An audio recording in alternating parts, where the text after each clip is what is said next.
Yeah, oh yeah, oh yeah. And we got to thank God every minute of every day. Good morning, world. It is your guys, the Two Lives Dudes. He's Doug. I'm Ryan. But together, we make the Two Lives Dudes experience. Let's go, Shorty. Let's go. Good morning to Raymond Sutton IV. Good morning to Adrian. Good morning to John Single. Good morning to Shedrick Moore. Good morning to all of y'all.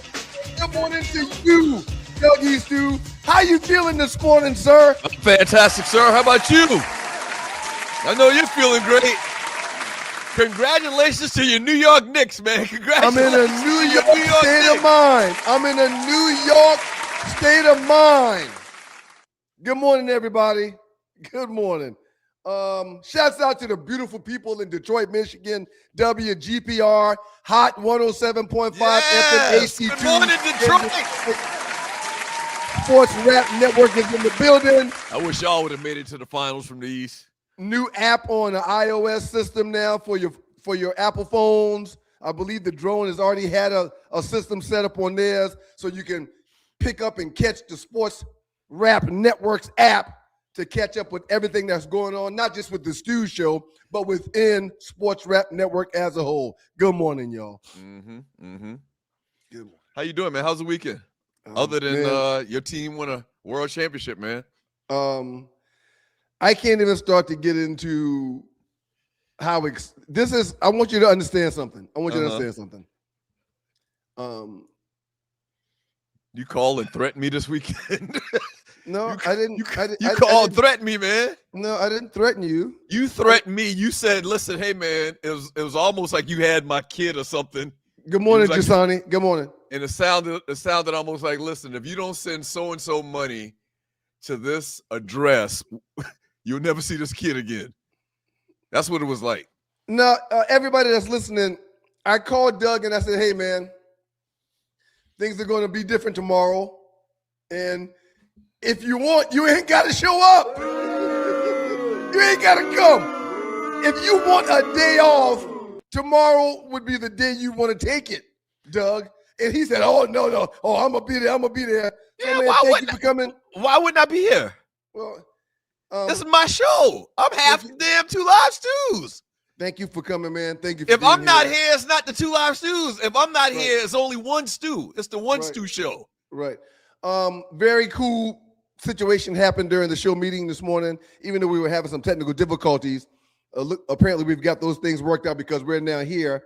But there were 5 Moco-Indians in the meeting at one time, 7 including us. Wait a minute. What'd you call them again? Moco-Indians. The great Mo Palmer pulled up on us. That's actually pretty good. The great Dennis Reed pulled up on us. Our cousin Darrell Rivers pulled up on us. John Dingle was in the building, and Shedrick Moore. With me and you, that's 7 Moco-Indians in the meeting at one time. If you're new to the show, we're from a small town called Moco, South Carolina. Moco, where they loco. I did notice a couple of Mocanians in the Mocanians. How you pronounce that word? Mocanians. Mocanians. I did notice a couple of Mocanians in the pre-show. We got a lot to talk about, man. I'm ecstatic. My voice is gone. I've had one of the busiest weekends I've had in a long time. Why is your voice going? Well, I've been screaming and yelling. I mean, the game was one of those games where we had another comeback win, of course. Well, you know what's funny, man? And it is the Two Live Stews, Doug Stewart, Ryan Stewart. Good morning, y'all. Shouts out to the good people at WGPR. I actually need to handle some business before you get going, man. You know what's funny, man? The Spurs had total control of every game, all 5 of them, the entire series. Absolutely. And man, they fell short because of what I was saying and what I was alluding to from the start. Their youthfulness would not allow them to be able to do what they wanted to do to get a championship. Yeah, but that's not okay. Go ahead. The better team won, and I'm just going to say this one thing, man. You can set the show up. The Spurs actually led for much of the finals and even led Game 5 for most of the night. But the Knicks won the championship because they owned winning time. There's a winning time in each game, and that usually happens at the end of the first half and at the end of the fourth quarter. Wasn't that the name of Pat Riley's book, Winning Time? Hold on, man. I'm not talking about Pat Riley, man, or anything that's got any. Anyway, as I mentioned, the better team and the best player definitely won. But I want to share a crazy stat with you before we go any further, man. Okay, crazy stat. Go ahead, sir. The Spurs led 69% of the minutes in the series and lost 4-1. All the games pretty much had the same script, sir.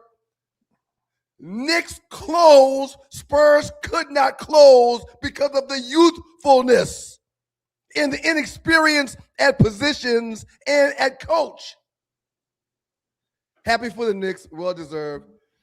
Big Body Brunson is him. Go ahead, man. Let me make sure we're on the same page, Joe. You do realize that the whole theme of the Spurs being young and the Knicks being a veteran team, everybody knows that. Everybody threw that out there before the series started, right? That's not an original thought from you. Right. That the Spurs were young and it would probably, hold them back in the series. In all actuality, I went back and put all of the chats, texts, Facebook posts that I've made the last month.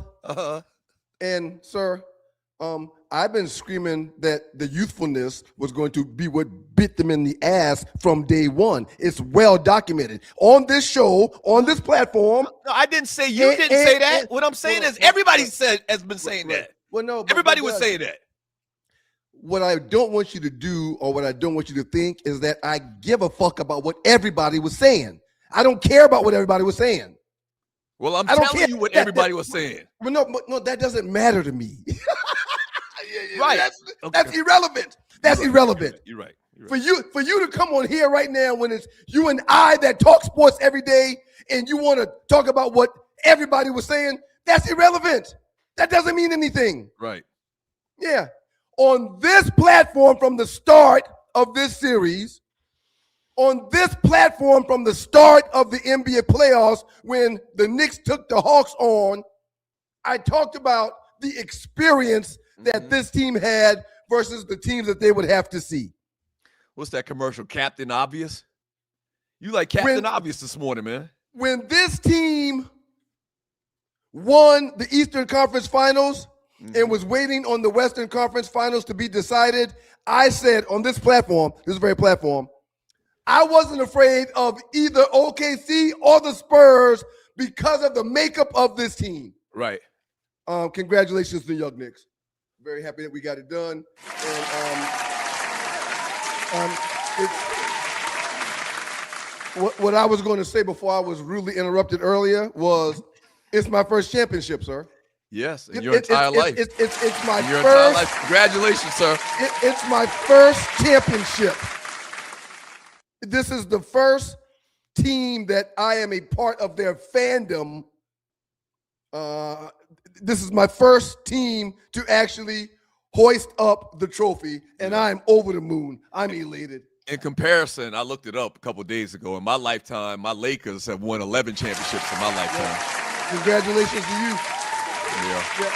So I get it. I 100% but get it. It's not what have you done for me back then. It's what have you done for me lately. And lately, there's one thing that's smoking right now, and that's the New York Knicks. Yeah, you're right. That's the New York Knicks. Hey, man, congrats to all of the Knicks fans out there that suffered with this team for all of these years. Once again, last title since 1973. And a lot of y'all rode or ride or die with the organization, man. And we're going to talk about it all day long. Today pretty much is the Knicks show, all right? A couple of things going on today's show, though. We got the Hollywood Report from Ollie Michelle, entertainment news. Why wouldn't it be the Knicks show? Last 48, the biggest memes in the Two Live Shoes Facebook chat group. Please share, like, and subscribe to the show. We would greatly appreciate that. Shouts out to Pee Wee Shine. Check out his music on Spotify Music, Apple Music. Morning, BMX. Good morning, BMX. We're going to tell you about the Stu's Cruise later today. We're going to tell you where you can get Stu's gear from, 2livestewstore.com. The cruise is coming up, second annual Super Bowl cruise with the Stews, watching the Super Bowl. That should be fun. Get into today, man. But the big story, and we're going to hit it from all different angles. We're a couple of days late, which is probably good because you would have been even more insufferable than you are going to be today if we had done a show the next day. Not at all. So we're going to hit this whole Knicks championship from all different types of angles. We got a we're calling it the round table. Is that it, Tree? We're calling it the round table, super round table of New York Knicks fans. The Knicks didn't dominate with blowouts, man. I mean, they dominated the series by winning the biggest moments. I mean, late in game 4, man. Late in game 5. 3, 4, 5. Late in game 5, Wemby goes to the line shooting 85% from the free throw line in the series and misses both. Yeah. Harper drives to the basket and misses 2 layups. Yep. It was like y'all was destined, man. Absolutely. No. That's destiny. No. For the Spurs, it's not destiny. It's a better team. We had a better unit. And a game isn't judged after 13 minutes. A game isn't judged after 30 minutes. You got to play the entire game. And we had a better unit. We had a veteran unit. When OG went to the line, he did miss one of the free throws late in game 5, but he hit one. Wemby missed both. There were 2 games where Wemby missed 2 free throws at the line. He's shooting 85%. Everybody wanted Harper to play over Fox. Fox was playing because he's a veteran that makes $50 million. Harper wasn't playing because they couldn't trust him. And every time late in the game they trusted Harper, he missed the layup, threw the ball away, or missed a free throw. The pressure. It was the pressure. And the decision-making of Mitch, Coach Mitch, shame on him. Everything that you're doing right now, we said we were going to do in the next segment. Oh, all right, then. Y'all please act like I didn't say anything, and then I'll repeat it when we get back. Hey, man, congratulations to all the New York Knicks fans. Thank you. Thank you very much. Today is going to be a tough listen if you're not a Knicks fan. Thank you. Clearly. Thank you. Clearly. It's going to be a tough listening if you're not a Knicks fan. But we got Last 48, all of that great stuff coming on later today. We got a super chop it up where we're going to have on like 4 or 5 New York Knicks fans. Old school New York Knicks fans. Yeah. Vern from Jersey gonna come on here today and talk about the championship. Maybe you'll listen because Terry Clark is saying it, not me. The Spurs led for 70% of the series and lost it 4-1. That will stick with you for a long time right there. Right, Terry? You saying it makes it more listenable than me, Terry. Thank you. I'm gonna tell you, man. What this might have done, though, is it might have created a monster in Victor Wembanyama. You know, the origin stories, we always talk about these origin stories. One of the origin stories we've been talking about lately is that celebrity roast of Donald Trump that Obama got up there and just killed his ass, and that would turn Donald Trump into the evil villain he is today. And it might be the same case for Victor Wembanyama. He's never, ever going to forget what happened in this series, man, and that might make him stronger. For the record, man, Victor Wembanyama balled the entire series. It wasn't him. No, but he had a lot of things that he would do different if he had the chance. He needs some help. There's a lot of things that happen that he's going to learn from. He's going to experience from. Up next, but hey, today is not about Victor Wembanyama. Today is about the New York Knicks. I don't know why you brought this bitch ass up. Up next in the Doghouse with you guys, the 2 Live Stews. He's Doug, I'm Ryan. We'll get into this Knicks series win. We'll get into this Knicks championship. We'll talk about the ins and the outs. And again, man, I'm going to remain calm. Whatever y'all do. Whatever y'all do, y'all keep it locked. They lost 3 games in the entire playoffs? They lost 2? 2 of them were to the Hawks. which we're going to hit on a little bit later. 2 of them were to the Atlanta Hawks, which says something. Actually, the Hawks losing that series doesn't look as bad now. Well, It actually looks pretty good. right. Yeah. Yeah. Y'all keep it locked. Brian Hill, you're right. Man. Leave us alone. Leave us alone. I got a PSA to all golfers. It's your boy One Live Stu, Ryan Stewart. Y'all listen up. If you love golf and you love giving back, this one is for you. On August 14th, 2026, that's right, this year, the Safari Sportsman Club is hosting a big charity golf tournament at Crystal Lakes Golf Course. And yes, of course, the Two Live Stews will not just be hosting that tournament. We're playing in that tournament too, shorty. Y'all pull up on your boys. Great course, great people, even better cause. If you want to play, sponsor, or just get the details, hit our guy Gregory Jackson up at 678-761-5937. That's 678-761-5937. Gregory Jackson. Or you can email info@stjameslodge4.org. info@stjameslodge4.org. Lock it in right now. August 14th, we'll see you on the course.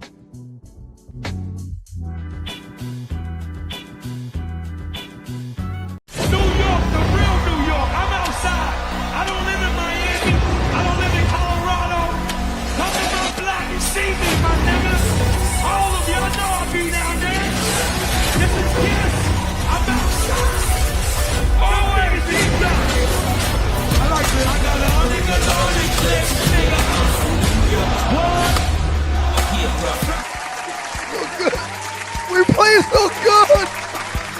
We played so good. I got 100 guns, 100 clips. Welcome back to you guys, the Two Live Stews. He's Doug, I'm Ryan. I'm from Resident New York. fan in the building, that's me. Shouts out to everybody that's tuning in. Shouts out to the great people in Detroit, Michigan. WGPR Hot 107.5 FM HD2 in Detroit. Sports Rap Network is in the building. We played so good, man. Go ahead. I'm not even sure the name of that clip. I'm not sure the name of that song even, but it's obviously Jadakiss. I don't know if the Locks join him in it or not, but the song might be called 100 Guns, 100 Clips or whatever. What do you think is a more popular song, that song or the Alicia Keys, Jay-Z, New York song? You know, maybe we can do a poll on that. You know the most remarkable part of this entire thing? Mm-hmm. All 5 games were decided by a combined 20 points. You just moved on from the little comment I made. You know, that's response. That's a 4-point average margin. Yet New York won 4 of those games. That's championship execution. I mean, when they go over the film, all 5 games, and I'm talking about the Spurs, when they go over the film, they're going to be able to look at first halves like, man, damn, we were up by a total of 50-plus points in the first half for all 5 games. Mm-hmm. But in that second half, the youthfulness assisted them with finding ways to lose. And again, all 5 games being decided by a combined 20 points is a phenomenal way to get a victory. You know, we beat the Hawks by 50 points in the first series. One of those games, beat them by 50. That's not fun to watch. But every last one of these final 5 games in the NBA Finals this postseason here was fun to watch because you had no idea what was going to happen, and it came down to the last minute of every game. The Knicks defeated the Spurs 94-90 in San Antonio to win their first NBA championship since '73, closing out the series 4-1. It was a real ugly game, most people would tell you, but it was a classic Knicks win. Tough defense. Jalen Brunson, which we're going to get more in depth about Jalen Brunson and what he means to that organization and to that city going forward. The Knicks trail once again by double digits again for coming back again in the second half. Game 4, down by 29. Largest comeback in NBA Finals history. Won that game 107-106. 1 point. Gave us a 3-1 lead and control of the series. In game 5, in the fourth quarter, Spurs led most of the entire night. Knicks outscored the Spurs 29-18 in the fourth quarter to close out the championship on the road. Championship teams finish games and the Knicks own the final minutes of every game in the series. Real quick conversation, man, if I can. Yes, I don't want please. to interrupt you. No, not at all. De'Aaron Fox, man, if I ain't no better, he was point shaving. You know what? I want to talk about that real quick. He went 3 for 15 from the field. How much you said he's making early? You said it early. How much money he's making? 50. De'Aaron Fox makes $50 million a year? 50. Now when they actually made the deal to bring him over and basically play alongside of Wemby, I was like, oh, De'Aaron Fox is a great player. That's a great compliment to Wemby. And he just wiltered in these goddamn this series with the Spurs in the finals. He went 3 for 15 from the field, struggled throughout the night. You can go back to 2 games ago where all he had to do was run the ball around and make them foul him, and he would have probably hit both free throws, and they would have won, and they lost that game coming back from 29 points. He was shitty beyond compare. If I didn't know any better, I would think he was point shaving. Because it was the finals, there's no way he was point shaving. I mean, it's the only game in town. Why? Because it's the finals, he wouldn't be point shaving. There's no bigger game under a bigger microscope than every NBA Finals game. Hell, the commissioner was probably at every game. I mean, so you're saying that to mean that, right? Why would he? It would be suspect if he did something. It would be more magnifying glasses on it. Even if the mob had his entire family, they wouldn't expect him to play as bad as he did because everybody's going to look for what is going on in this game. Mm-hmm. I do want to say this. When you've got Harper, who played the way he played, 25 points in Game 5, averaged 18 points per game in the finals, which is the most by any rookie guard in the finals since Magic Johnson. Clearly a future superstar, but a rookie. When you've got that player doing what he's doing, you're automatically going to say, how come he's not getting more minutes? Put Dylan Harper back out there and just take Fox off the court. But it don't work like that. The economics of the game doesn't allow it to work like that. Well, they did that. They basically did that in the final game. Well, okay, they did that Harper, in the final. Harper got starter minutes. Fox started the game, but within like 2 or 3 minutes, it seemed like they took his ass out and put Harper in. Okay. And that's the way it's going to be going forward next year. Like, I don't even know if they even let Fox back on the bus. No. Because he's definitely not going to be a part of that team next year. Real quick, sir. Mm-hmm. I heard Fox missed the flight leaving. I heard Fox wasn't on the plane. Well, they were they were in what you call it. Well, I heard he wasn't welcome back in the locker room. Okay. Dylan Harper, for the record, in Game 5, he got 31 minutes, had 25 points. However, as good as he played in Game 5, in the fourth quarter, in the clutch, when the ball was in his hands, he did nothing right. Right. Everybody got cold for the Spurs. Everybody. Well, everybody who was young got cold for the Spurs. Well, their whole team is young. Go ahead. That's my freaking point, Doug. I mean, golly. Right. Golly. In games like that, closeout games, NBA Finals games, you don't want 1 year, 2 year, and 3 year guys controlling your fate. You just don't want that. Mm-hmm. And it showed to be true late in Game 4 and late in Game 5. So De'Aaron Fox started every game because he's the player that has proven himself. And the economics of the game say he's supposed to have the ball. Right. Yeah. He just happened to have one of the worst series in the history of the NBA. Yeah. And it happens sometimes. He did some things. The whole thing in Game 4 where he didn't try to run out the clock. And I don't know. If you look at that play, he probably in his mind subconsciously was like, I'm way faster than Anunoby. There's no way he's going to be able to catch up to me and block this layup. And that wasn't the case. but he still should know better.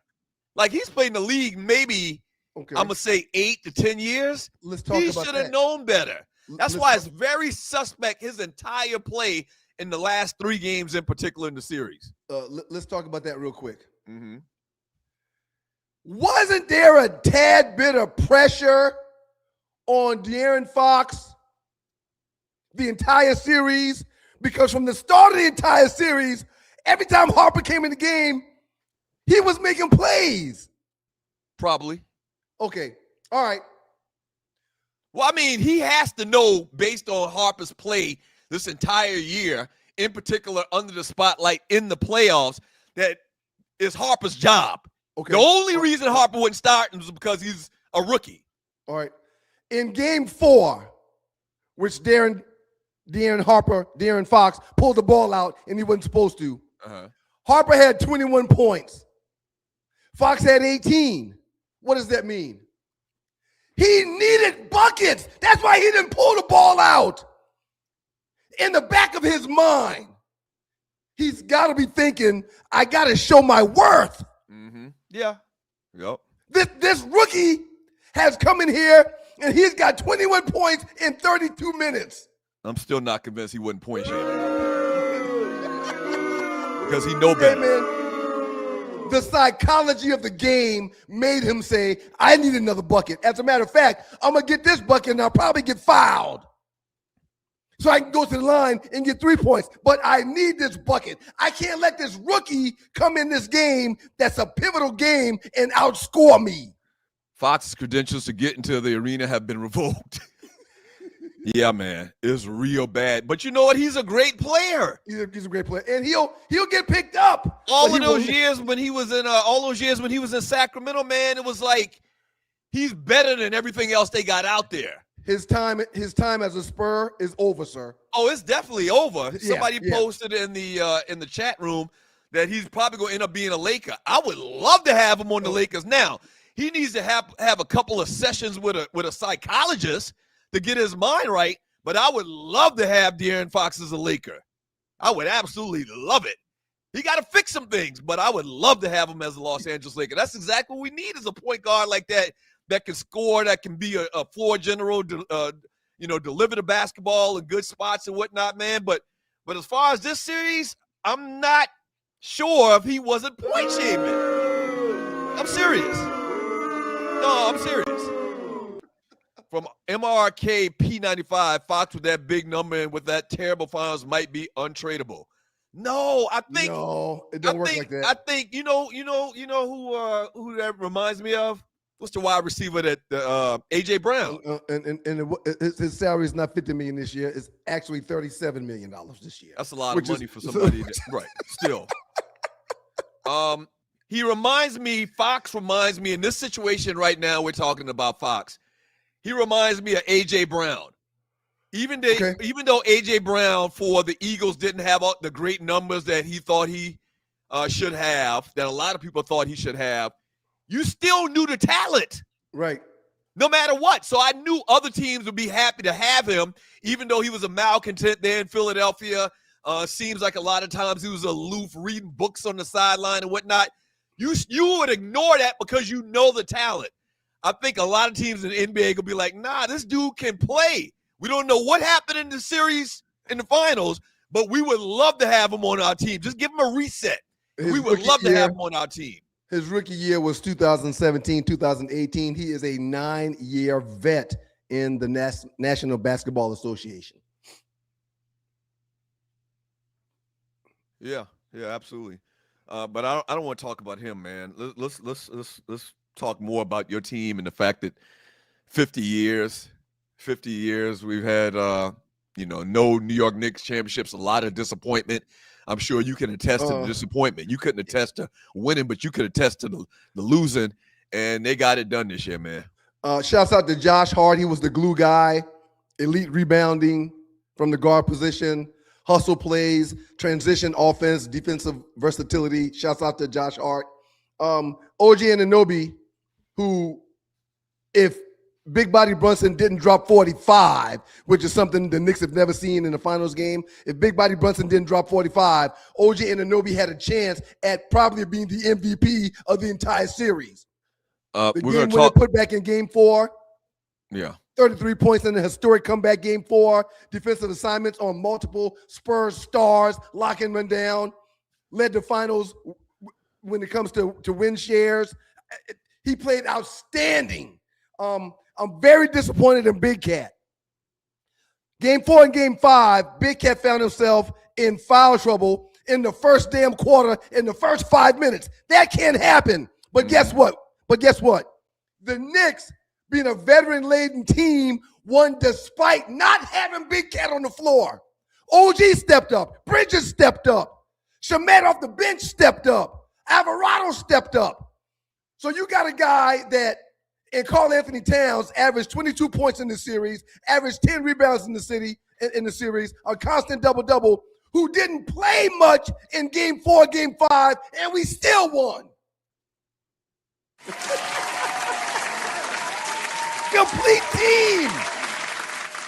Complete team, man. But I want to say this one more time.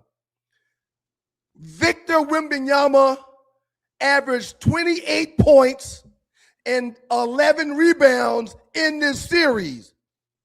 His numbers were elite, but the Knicks repeatedly forced difficult late game possessions on him that he couldn't handle. I posted this the night before I even went to bed. Observations about the Spurs. They're not at Game 5 after the championship? Yeah. I Okay. posted this on All right. Facebook. Victor Wembanyama got to get in the gym, man. He got to get bigger.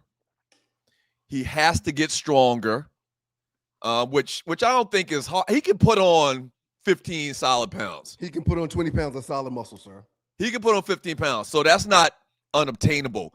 And he has to get – and he already spent like a summer with Olajuwon.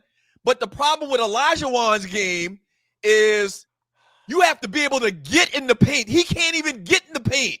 Well, no. Because they're pushing him out of the paint. Right. They will not let him post up in the paint because he's too light. Robinson is pushing him around like he's nothing. Karl Anthony. Now, they holding the shit out of him, which probably should have got more whistles. They physically beat his ass in this series. They beat his ass.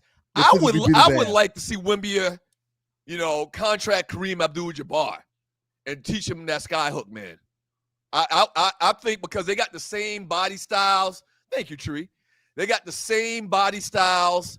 Wemby with his length, posting up in the box, getting the pass, getting the outlet pass, and shooting that skyhook, man. That would add so much to his game. He's trying to figure out his game. It seems like shooting too many goddamn threes. Right. Well, no, that's in his bag.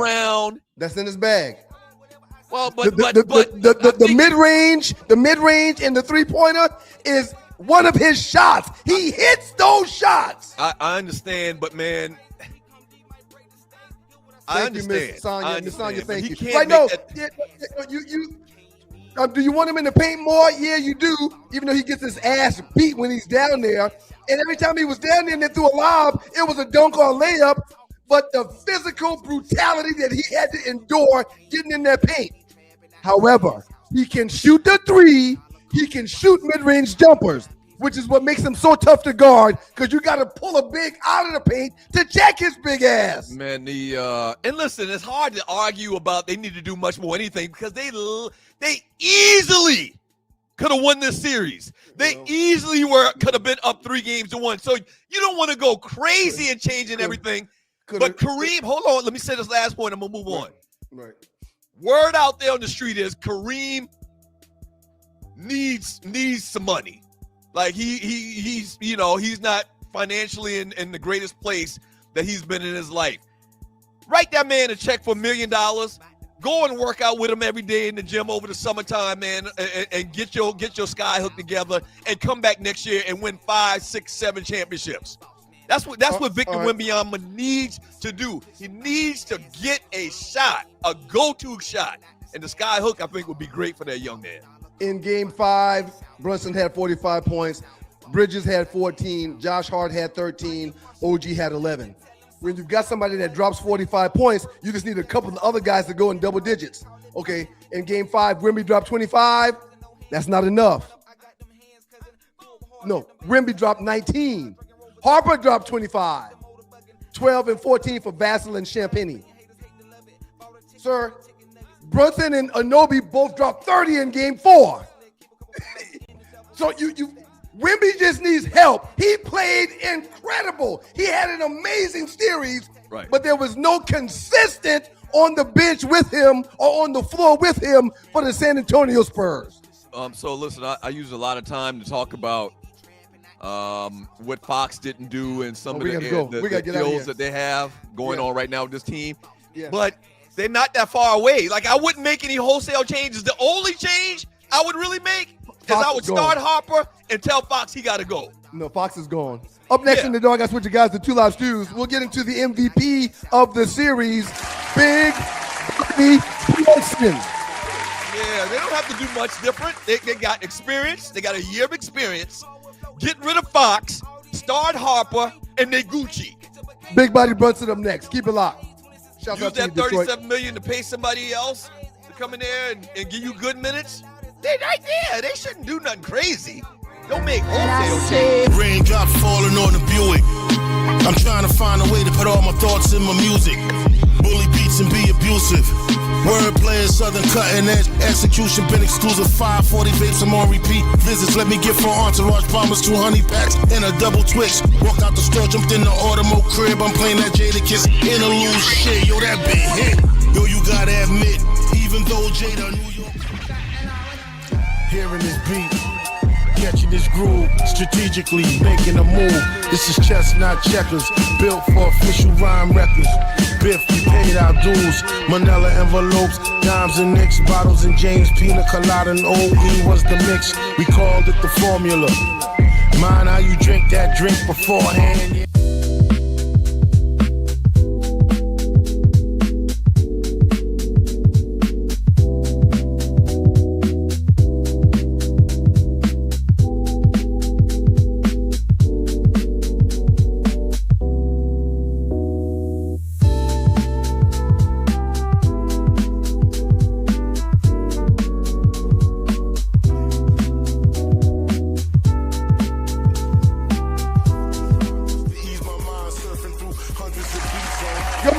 This your guys at Two Live Stews. I'm Ryan, he's Doug, together with the Two Live Stews, and this is your Two Live Stews experience. Shouts out to my man Pee Wee Shine, BMX. We appreciate you, brother. Thank you for the music. Pee Wee Shine, aka BMX, on Apple Music, Spotify as well. Hey man, Local legend. Before you go any further, man, I saw a couple people in the chat asking if there was going to be a World Cup report today. Mason had one of the longest weekends of his life, so when I wanted to come down and record the World Cup report last night, because he has to go to work today, we just couldn't get it done. So hopefully we'll get another one before the week is over.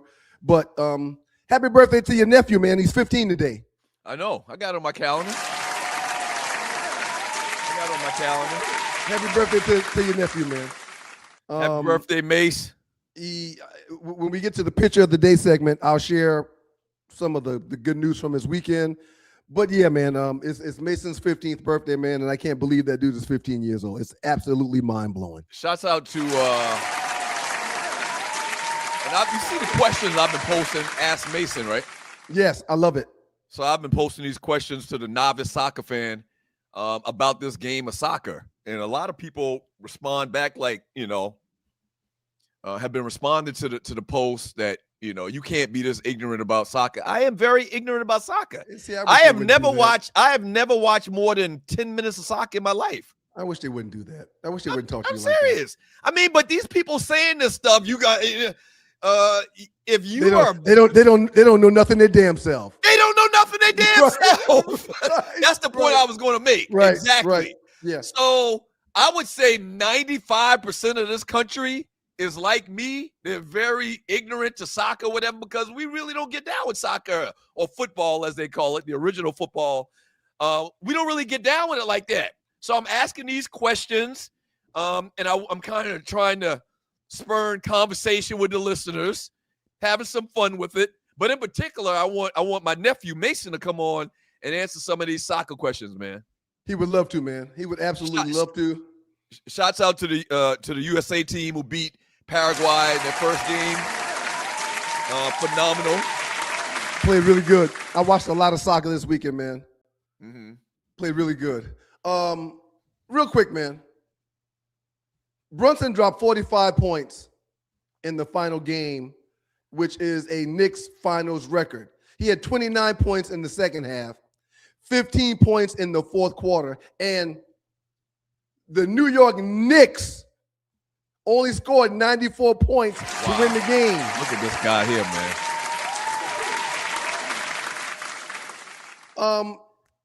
What an amazing performance by Big Body Brunson, whose father was on the sideline as a coach. And after the game, they gave each other this hug that almost made my eyes start sweating.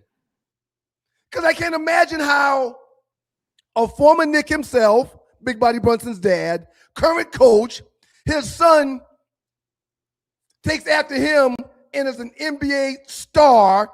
His son comes to New York. His son takes less money. His son gets them to the finals. They win the finals, and his son won the MVP award. How amazing was the embracing of each other after that win? Listen, man, the only run that I can remember as good as this for an individual player, like on a world stage, is Jeremy Lin. You remember Jeremy Lin had 2 weeks where he was averaging like 50 points a game? But what makes Brunson's run better is the fact that they made it to the finals, they made it to the postseason, they made it to the Eastern Conference, and it was all on his back. Okay, I'm kind of joking about the Jeremy Lin thing. No, but that was huge. That was huge when he was in New York for that 2 or 3 weeks. It was huge. Right. But that being said, man, this is probably the greatest run, and I'm sure Jordan had a run or two like this that I'm just not remembering. LeBron probably had a run or two like this, but none of those still match what's going on right now with Brunson because of the implications of this 53-year thing. Right. 53 years the Knicks have had all of these different things go against them. This guy that was traded, well, I'm not sure if he was traded from Dallas or picked up as a free agent. It wasn't a trade. Okay. But anyway, he ends up on the Knicks, and all of the things you just talked about, his daddy and it being 53 years, and this is an unassuming guy to go for 45 in the clinching game, man, and to do what he's done, because he literally has been the catalyst to the Knicks' success since he's been there, is unmatched. Ball award to him on a Monday. What you don't even realize you just did, man, is you're comparing Big Body Brunson to the likes of Kobe. You're comparing Big Body Brunson to the likes of LeBron. You just compared Big Body Brunson to Jordan. Mm-hmm.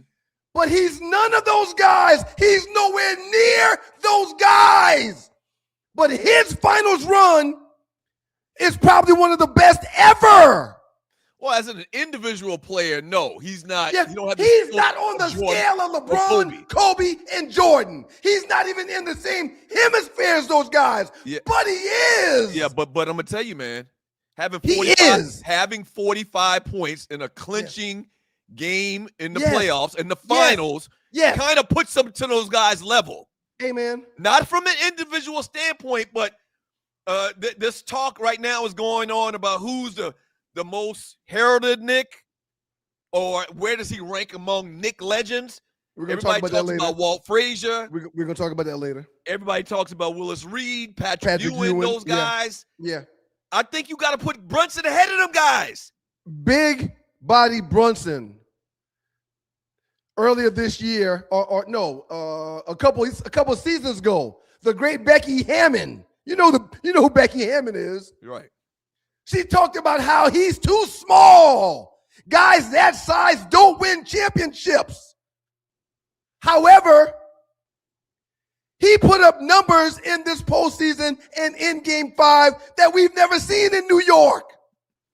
Well, it's going to be very interesting when we do the chop it up and we get Vern on. Vern is probably the oldest cat. He's definitely the oldest guy we're going to have on for the super roundtable chat about the New York Knicks. He don't look 76. He don't look, but he's But I never saw Walt Frazier play. I don't remember Willis Reed in the great, the famous game when he comes back from injury and comes in and spurs a victory in the playoffs for the New York Knicks. So I need somebody, and I just thought about somebody we could have had on. I'm going to shoot him a text and see if we can get him on last minute. I'm going to holler at the bros, Tom. Tom is a New York City, grew up in New York, and he's pretty older. He would love to come on. And as a matter of fact, Tom crossed in the frat in 73, 2 months after the Knicks won the championship in 73. Wow, that's great. That's a great memory. It would be great to have on if we could get him on. So I don't remember how great Walt Frazier. It comes down to Walt Frazier. Now, what I will say is, well, before you say that, go ahead. Big Body Brunson's dad in the post-game press conference said, in his eyes, his favorite Knick is still Patrick Ewing, not even his son. He said that in the post-game presser. Ewing didn't win a ring. He did not. He got that alone puts Brunson ahead of Patrick Ewing individually, and the excitement of having to play on the team. Patrick Ewing is probably way up there to the top, but he never finished the drill. Brunson literally put this team on his back. This entire playoffs. Yeah. And what is he? His back is he's a 6'1" guy. He doesn't. I always say this, man. The guy is very unathletic looking. Like he's not like the streamlined Greyhound type player that can jump out of the gym, this, that, and the other. Let me say this as well. But I've never seen a player manipulate his body size to his advantage like Brunson. You notice how he has complete handles with both hands, and all he does is get you on one side of the body, and he moves the ball to the absolute opposite side. Draws fouls, leans into people, pushes off people, uses his elbow. He's a phenomenal basketball player. It's unbelievable what he's done, man. And listen, I'm gonna ask Vern. We're gonna ask Vern. There's Vern from Jersey when we get him on for the Chop It Up. Like, I don't see how you could mean more to a team and an organization than what Brunson's meant to the New York Knicks since he's been there. And it's even deeper, sir. He passed up on $115 million, which is crazy to me. So they could build a team around him, and it worked. It's crazy to you, but he's going to get that money on the back end and some. He's going to get that money on the back end and some in endorsements, marketing opportunities. Sir, he can walk in any restaurant in New York for the rest of his life and pay nothing. Autograph signings. His family's going to benefit from now to the end of eternity. Yeah, it's probably going to work itself out. How much did you say he gave up? It's like $113 million. I don't know if he can get $113 million worth He's of dinners. going to get every penny back. I don't know if he can get $113 million worth of free dinners, but it's going to be pretty close. It's going to be cash. What do you mean it's going to be cash? He's going to monetarily get every penny of that money back. Watch. Yeah, I don't know. I hope. I love the kid, man. I mean, I call him a kid. Him and his old lady are going to be – they're going to have swingers left and right in New York inviting them into the bedroom. Trust me. Where did that even come from? What do you mean? Why you say something like that? I just mean he's going to capitalize on every opportunity that anyone could ever think of. He going to go the Puffy route. No, I didn't say nothing about Puffy. I said swinger. So it's going to be him and his old lady. Well, that's what I'm talking about. Well, okay. All right. Well, he's married. The only thing, man, that he's going to regret, man, is 25 years from now, he's going to look back at all these videos of these little shitty little braids he got. He going to regret that. His hair looks horrible. It looks horrible, man. I disagree. He's going to regret that in 20 years when I guess the little braid things are style now, but his don't look good. Man, his with this receding back, it's already receding. You can see it. It's not receding. Okay, all right. How can you talk, man, when you look at your head? How can you talk about that man that's got a full I'm head of hair? Yeah, I'm bald. What I'm saying is he should do anything other than with that damn hairstyle he got now. And I know it's not important. It has nothing to do with his game. Right. But when he looks back 20 years from now, I'm like, what the hell was I thinking? That's horrible. You just compared Big Body Brunson, and it wasn't intentional, or you wasn't doing it with malice. You just compared him to Michael Jordan, LeBron James, and Kobe Bryant. Hey man, sir, that's basketball's best. Yeah. That's a handful of basketball's best, and you just threw Brunson in the mix with those guys. Let me tell you something, man. As far as clutch, if we just talking about clutch, what I saw in this series, what I've seen in these entire playoffs, there ain't many more clutch players that I've ever seen in my life. There is not. Yeah, there's not many more clutch players with everything that was combined in this entire conversation, in this entire equation. There's not many guys that I can pick out and say this had a more clutch playoff series than Brunson had this year. He averaged 35 points, man. Absolutely. Absolutely. Knicks shot 63% from the field and 51% from the three-point line. Yeah. I mean, it's just unbelievable, man. Ball award to him on a Monday. We had a video of him in his – did we talk about playing that video coming back this segment? Next segment. We should have played it this segment. That was our era.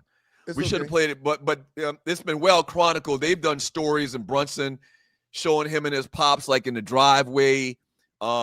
His old man, like they saw this as a kid. Right. They saw this as a kid. This was like one of their goals and one of their things, or not one. This was his biggest goal in life, was to be a great NBA player, and he surpassed that to infinity. Yeah, he's gonna go down in history. This may have put him in the Basketball Hall of Fame. And my correction, I said he averaged 35 points. He averaged 32.6 points per game in the finals. Wow. And I called one of my boys during the fourth quarter, and I said the fourth quarter was about to start, and I said Brunson's going to dominate the fourth quarter because he does that late in games. I'm willing to bet he has 15 points or more. He had 15 points in the fourth quarter, 45 in the freaking game. Yeah, he's going down in the history as one of the greatest Knicks ever. We're going to talk about that in detail in a little while. I need somebody to comment on the Walt Frazier thing. Willis Reed was a center. Clearly, he couldn't have been as skilled with the basketball as a guard. So, and that's why a lot of times these conversations come down to guards. Like when you talk about Jordan versus Kareem, they have the ball. Right. They have the ball. Most people say the skill set of Jordan trumps the legendary status or the point scoring that Kareem had. Right. You know, just because they can do more. So a lot of times it comes down to being a guard. So I don't think Willis Reed, people are going to say Willis Reed overall was more important to the Knicks organization than Brunson. But that whole Clyde Frazier conversation, I need to hear from old school to give us their thoughts on that. Antisocial from Queens, and Rick Brunson was on that 99 Knicks team that lost to the Spurs in the finals. Wow. They lost to the Spurs because Patrick Ewing didn't finish that series. He was injured. I went to one of those games in 99. Yeah. Real quick, James Dolan will take care of Brunson off the books. Trust me. Just like the Rooney family took care of Cordell Stewart off the books. The Rooney family? Because of what he did for the Steelers that year they went to the playoffs on Cordell's back. Mm-hmm.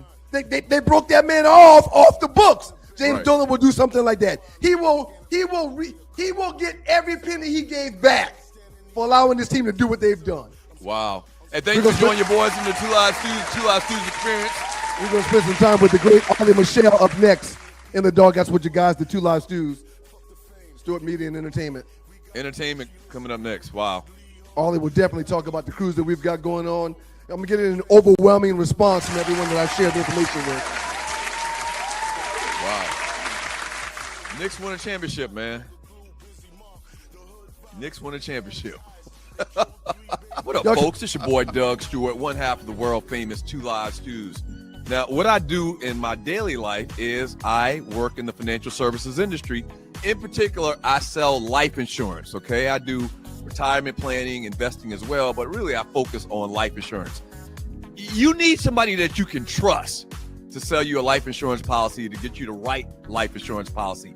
I'm your guy. Y'all know me from these streets. I'm somewhat of a public figure. I'm not going to do anything wrong to damage my reputation at all right? So if you need life insurance, your mama need life insurance, your kids need life insurance, holla at me. Holla at your boy, all right? 678-770-8073. That's 678-770-8073.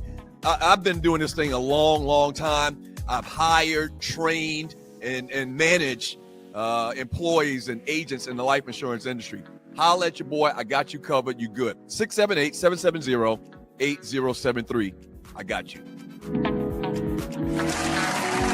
Welcome to you guys to Two Live Stews. Arlie Wood is in the building. What up, Arlie? Oh, you dancing this morning, huh? Your body works. Because usually you don't body roll or nothing. Yeah, I feel good. exactly. My body is rolling, Arlie. Oh, Lord. I told somebody, and I know I'm a little fuzzy, so I apologize. I don't know what's wrong. My camera's probably dirty. I just got a new screen. Oh, I know what it is. I got a new screen. Maybe that's what's on here. Let me see if it helps. The film. Look at that. Help. A little bit. Lord. I had to take the film off. I had to buy a new screen, child. They be getting you. Let me see if I can get y'all a little bit of light. Okay, let's try that. Anyway. Before we get into your report, Arlie, where are you today, Arlie? I'm still in Georgia. Okay. That's all that matters. I'm in Georgia. Right. I just came to look at the lake. I love it. Absolutely. I needed some water. I'm a Pisces. I hadn't had any good water. I needed some water. It was hot as hell this past weekend. I'm gonna tell you, it's very hot. swimming time now. It's getting I there. know, but it was storming, so you couldn't go swimming yesterday. It just kept raining off and on. Yeah. Welcome to So Hollywood. this past weekend, not South Carolina State, the MEAC conference, we have like an annual cookout. And every school from the MEAC gets together. They have their little tent or whatever, and we have a DJ and food and music. So I attended that this past weekend at Shirley. I forgot what her new married name is, but Shirley Franklin Chisholm? Park. Huh? I said Chisholm. No, Shirley Franklin, former mayor, not Shirley Chisholm, former mayor Shirley Franklin. She has a big park over there, kind of like She does. you know the park I'm talking about, right? Yep, it's over at the by the what's that thing called? The Rock Quarry. Yes, Like yes. the whole Rock Quarry thing. over there. And we had a great time out there. Yeah.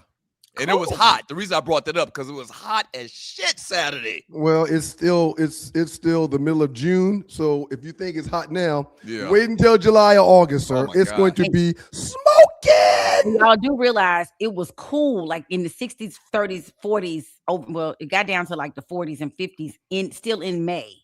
Because I didn't have my air on. I was happy it was doing it because my air was out. And I was like, oh, just stay long enough so I can get the AC man over here. Shout out to the brothers who do air. So I can get him over here. And yep, I was like, we about to have a hot summer. It's gonna be hot. Yeah. It's gonna be hot. Right. Arlie, let's get into your report. We're not gonna step on you today, Arlie. Let's get into your Let me report. tell you, it's a mix. We're gonna give you it's a mix.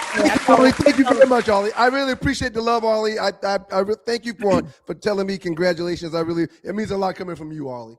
Let me say, I told a man in church yesterday, I said, because he had on the whole his Knicks stuff, and I said, so which team you going for? We joking around about that. And I said, I do the Two Live Stews every day, and I said, oh my God. Yeah. One of the hosts is going to be in Suffolk. I said, one brother is a Laker fan and one brother's a New York fan, and oh my God. You know what? I'm pleasantly surprised so far. I think somebody probably pulled him to the side, like, man, listen, don't go in there with all of that foolishness. You don't care? I don't care. I don't care. I don't care at all. Miss Pumpkin.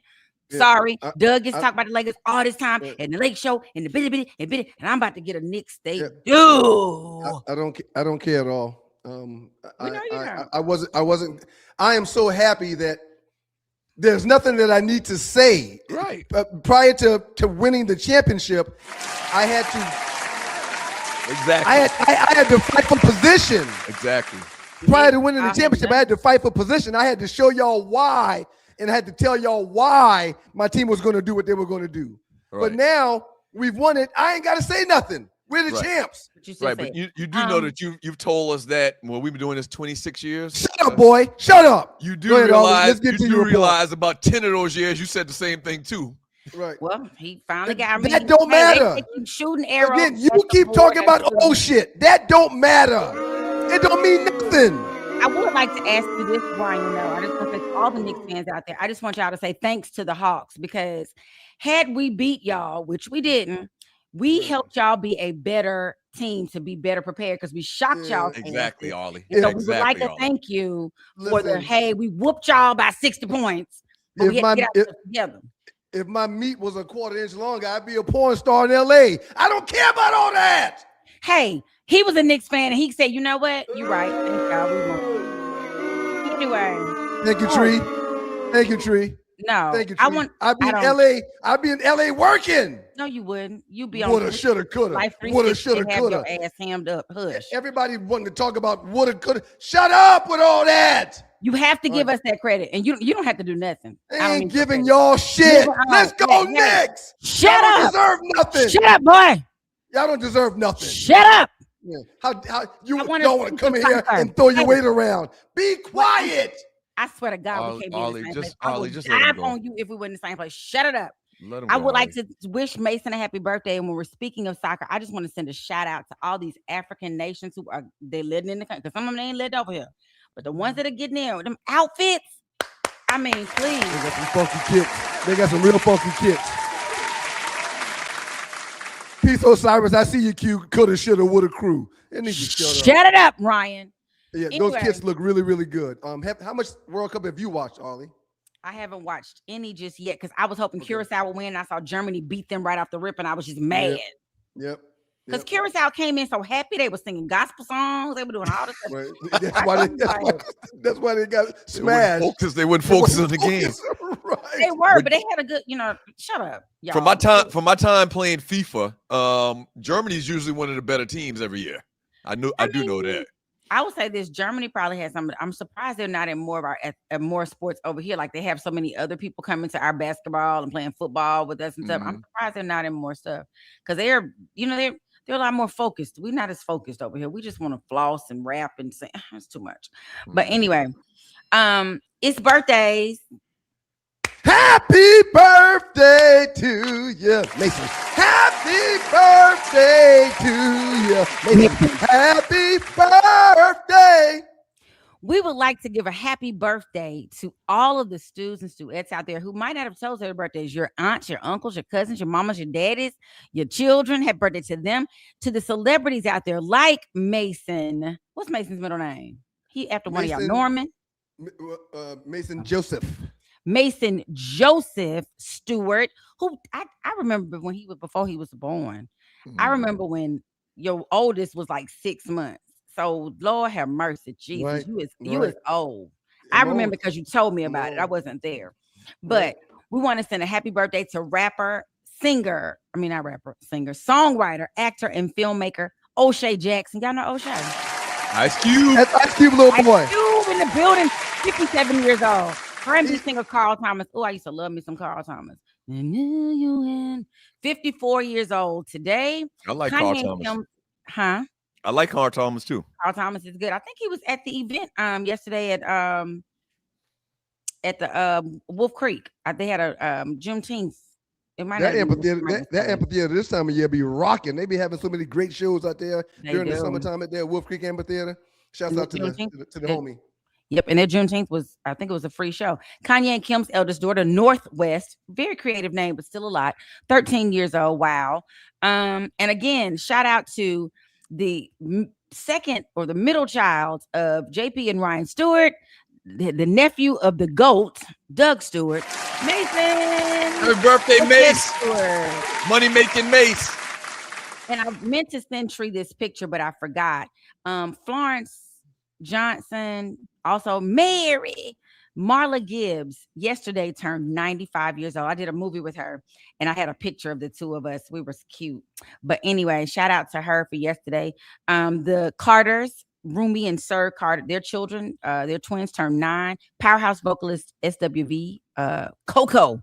I love me some Coco. That thing can sing, baby. Wait, whoa, wait. You just gave Northwest a shout out for her birthday, and then you turned around and gave the twins a shout out. They born on the same day? 2 days apart. I said Saturday we celebrate. I want to tell you about the weekend people. That's important. Oh, okay. So Saturday, so they're 2 days apart. So but all their children is born in June.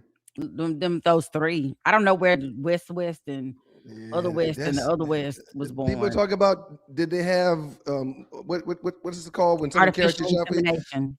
People, I'm sorry. Go ahead, Ollie. I'm sorry. Je ne sais, no lo say. I don't know what to say.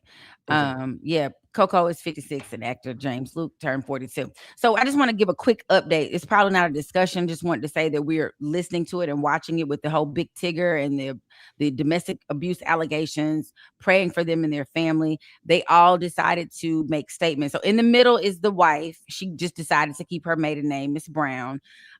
Big Tigger on the left, as you can see. And then I just realized who Amaker was. She used to be on 11 Alive and do like this little entertainment kind of report. So y'all don't let me get caught up with nobody and get no mess, okay? Thank y'all so much. But anyway, don't get no mess. But anyway, they all released a statement. You know, what's interesting about his wife's statement was that she wants to be clear. She has never called her husband an abuser. But you put on there with your scar and your beat up face, and you said, ask my husband how my face got this way. Now, maybe you're about to, and you did a police report. You did call the police. There's a filed police report with that situation. So that the law is looking into it. But she's saying she did not call her husband abuse. Social media has drawn its own conclusion. What does she mean? She mean she fell down and got that scar on her head? I don't get it. And if she did fall down, why would she get on social media and just say, ask my husband what happened to my face? Right. She obviously tried to make it seem like he had something to do with it. Right. And she filed a police report. So you said what you said. But anyway, you know, Tigger is basically asking everybody for, out of respect for everyone involved, I ask for grace, privacy, and restraint as my family navigates this difficult moment. He talked about his 30 years in this business and how grateful he is that everyone trusts him to deliver this, you know, morning shows and be a part of everything. And then Amaker, you know, publicly addressed it and said, you know, throughout my 16-year career, I've worked tirelessly to build a reputation that is rooted in professionalism, integrity, and respect. Those values remain unchanged. She talked about her parents over there in Ellenwood were listening, and they've been married for I think she said 42 years. And so she has not done anything unscrupulous, and she just got caught up she didn't caught her straight, as the young folks say. So it's not good. Yeah. So we'll be watching that story closely for a variety of reasons. Just praying for their family, because it's hard when you're in the public. It's already hard enough when you at your house and don't nobody know you, but you add on everybody's watching, and your wife, you know, has put out, and it wasn't alleged. She put the video out. Right. I was about to say, alleged. We saw a video from her saying, "Ask my husband what happened to my face." So it's going to be interesting to see what happens with that. I want to talk briefly, because I didn't get a chance to get to it last week. Carmelo Anthony, the young man who stabbed the other 17-year-old, received a 35-year sentence the other day. I'm just showing you the difference in his first arrest was to the left. That was when he went to court, middle. And then this is how he looked. They immediately took him from the county jail situation to the state prison within less than like 24 hours. And that's the look. And everybody is just like, oh my God, it looks almost like a slave situation with the outfit and the shaved head. I don't know why that's a thing. I have never been to jail. God, please don't ever let me go. I'm too scary, but I'm gonna have to change my name to Bertha and tell them I beat you down. I killed some people, so nobody messed with me. But there's a lot in there, you know. He got 35 years. The court the jury decided on the sentence. They could have opted for a lesser sentence, which could have gotten him a maximum of 20 years or less, but they opted to go with first-degree murder conviction, which carries a penalty of 5 to 99 years. They sat him at 35, but so he could have gotten 99, which is life. He is eligible for parole at 17 and a half years. What are y'all's thoughts on the all-white jury? Just the situation in general. Have you followed the story? That's the other thing. I followed it just as much probably as anybody else, man. It's just based on past history in these types of situations, clearly he was done wrong. He shouldn't got 35 years in prison for defending himself. That's what he says, and you can't tell him any different. You're not in his head. The same reasons why, some of these other cases where it switched around and the culprit got off, what's the difference? I mean, there's absolutely zero difference in this. Now, should he have brought a knife with him to this track meet? Probably not, but there's past history to show that in that scenario, the person that commits the crime doesn't go to jail for 35 years. I mean, there's all types of different, and I really have tried not to get into this conversation since the verdict came out, because it's just so much and it's so hurtful, man. It's just hurtful. Question for you, Arlie. Mm-hmm. Don't they consider anything over 25 years a life sentence? I'm not sure. I think it depends on the jurisdiction that you're in. Okay. Right. And perhaps because he can be because he can get out or is eligible for parole, and you have to serve half in a day. I think like Mississippi, I think it's like half in a day. Some places exactly half, which will be 17 and a half years. I'm not sure if that will be constituted as life. You were given life. But I don't know if because you're eligible for parole. I'm gonna look that up and I'll get an answer for you, because I'm gonna say the criminal justice system is very confusing. When we took criminal law, our professor was like, let me just tell y'all now. The Fourth Amendment does this, but under certain circumstances, this is what it could look like. Or it could look like this, particularly for people of color. It looks different. Like it is search and seizure. Remember, you had stop and frisk in New York for the longest. It was not legal it was legal under the Fourth Amendment, but it really was it was like it wasn't, but they figured out a way to make it work. So I think with this situation, there are a lot of factors that played into it. One, he never apologized to the father. And this attorney, I was watching the thing, they said, what you have to do is when there's a surviving person, you kind of, the judge, the jury, the world looks at how they're handling the situation. And his dad was very forgiving. He forgave Carmelo Anthony early on. He tried to come to a vigil they were having. Unfortunately, the family hired this man and he had police called on the father. Like when you treat the victims poorly, it does not look well against you. So it made it look like he was an uncaring, unsympathetic, murderer, basically. So there are a lot of parts to that, and that story is going to be unfolding. I'm hoping that there's an appeal situation, but as of now, this 19-year-old. I was going to say two things. One is that in the state of Texas, there are more knives and guns carried than any other state in the country. So for people to say, why has he got that knife? People carry in Texas all the time. They say a lot of their teammates have it, because they're cutting tape off their ankles from track, and they're doing it was like a pocket, a fold knife. And the second thing I was going to say was someone did lose a life, and we can't forget about that. But if you follow this case, you have a right to feel the way that you felt. And I hate it. Tell me any difference, or tell me why this was any worse than the whole Trayvon Zimmerman case. Or there's no way you can do it. It is, but you're talking about a grown man. You're talking about somebody that should know better than to stalk Trayvon Martin like an animal and murder him in cold blood. He's on the streets. And he's on the streets. Yeah. Like you just can't. Yeah. And let me just say this, it's tragedy all around, because if Carmelo had stabbed my son, while I don't want him to spend the rest of his life in prison, I feel like a punishment would be like, you got to come live with me and just see how sad I am every day. You got to just be punished every day. You got to have some punishment. Punishment is required for the behavior that exhibited, but I'm not sure that 35 years was warranted.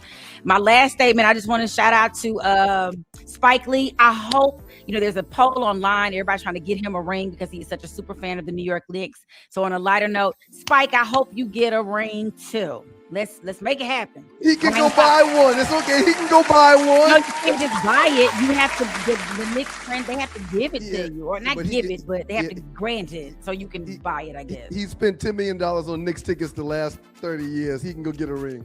They should just, I'm just saying they should, honor him with that. That's all. You did a great job today, Ollie. Thank you very much. See y'all in the chat. You gonna stick around, right, Ollie? I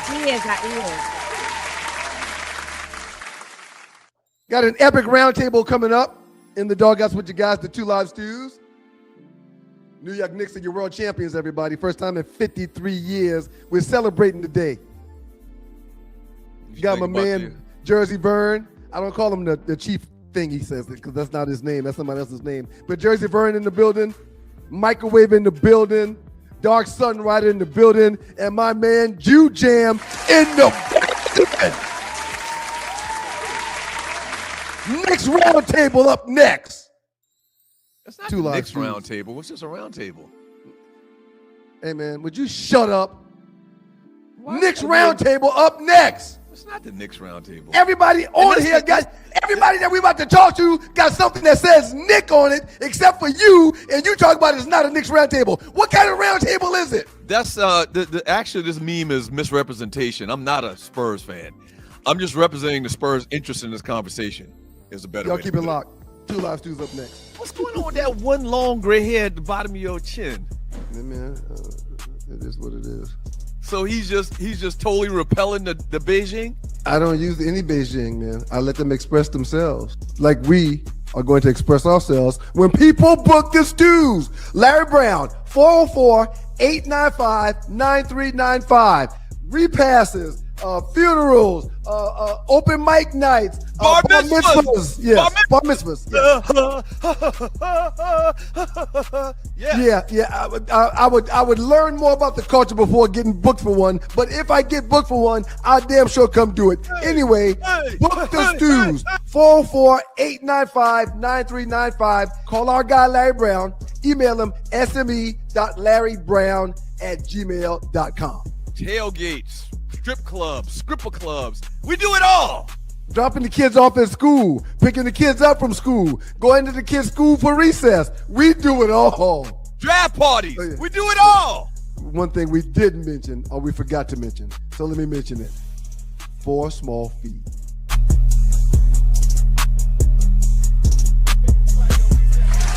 Yeah, shit. Hey. I'm rocking. He's Doug. So keep it easy with It's your Two Live Stews experience. The New York Knicks are your world champions of the NBA. All right, so listen, y'all, we got our folks on. Y'all should know this, especially you, Vern. Y'all got to turn your radios down on the other side. I bet it's Vern over there trying to listen to himself. Yeah, Vern, you know better than this, Vern. No, I don't have it. All right, so. All right, Dark Sun Rider, you have to have your radio volume turned down. As Vern turns it down, no, I don't have mine up. I didn't Vern, we know it's you. We know it's you, Vern. Yeah. All right, so listen, we're trying something different today, man. In honor of the New York Knicks, we thought it would be cool to have on some of the New York Knicks biggest fans that support this show. So we got on Chief Rocker, Jersey Vern, Jew Jams, Microwave, and Dark Sun Rider. It's Dark Sun Rider. Dark Sun Rider, turn your volume down in your car if you're listening. Yeah, Okay. There we go. There we go. Yeah, there we go. Now we're ready. There we go. No, go ahead and set the ground rules so everybody understands, and let's get into it. All right, so first of all, congratulations to all of y'all who we feel like a real New York Knicks fans, supporters. Congratulations to y'all. It's been 53 years. We're just going to get y'all thoughts, man, and y'all's opinions about this year, this magical year, and the fact that the New York Knicks are now world champs. Let's start it off with Vern from Jersey. Vern, what do you think? How do you feel today, champ?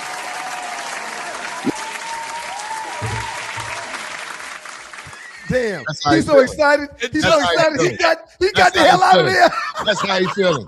All right, let's try this again. Let's try my man Microwave, New York City born and bred. How you feeling this morning, Microwave? Your Knicks are champions. Yeah, I'm feeling great. First of all, Jew Jams, you from Canarsie. I'm from Starlight City. You right around the corner from me, boy. So look, remember, last time y'all had me on Chop It Up, we talked about me trading my jersey in for a Lakers jersey. And how I'm feeling right now is like that girl that you was in love with. You know what I'm saying? Fine as white wine, but she was on that booger sugar. She was messing up the rent money. She was messing up the grocery money. And now, 30-some years later, she cleaned herself up. I love you again, baby. I love you. I take you back. Oh, man. All right, let's move it over to Jew Jams. Stay tight, Microwave. Hold on. But Jew Jams, number 7, South Carolina State alumni. What's your thoughts? New York City born. What's your thoughts today? How you feeling today, champ? Hey, first and foremost, I'm actually from East New York, Brooklyn. At the time when I went to high school, Jefferson was the worst high school, so that's why I went to Canarsie. But, yo, big ups to the whole stomping mob out there in Concrete Jungle.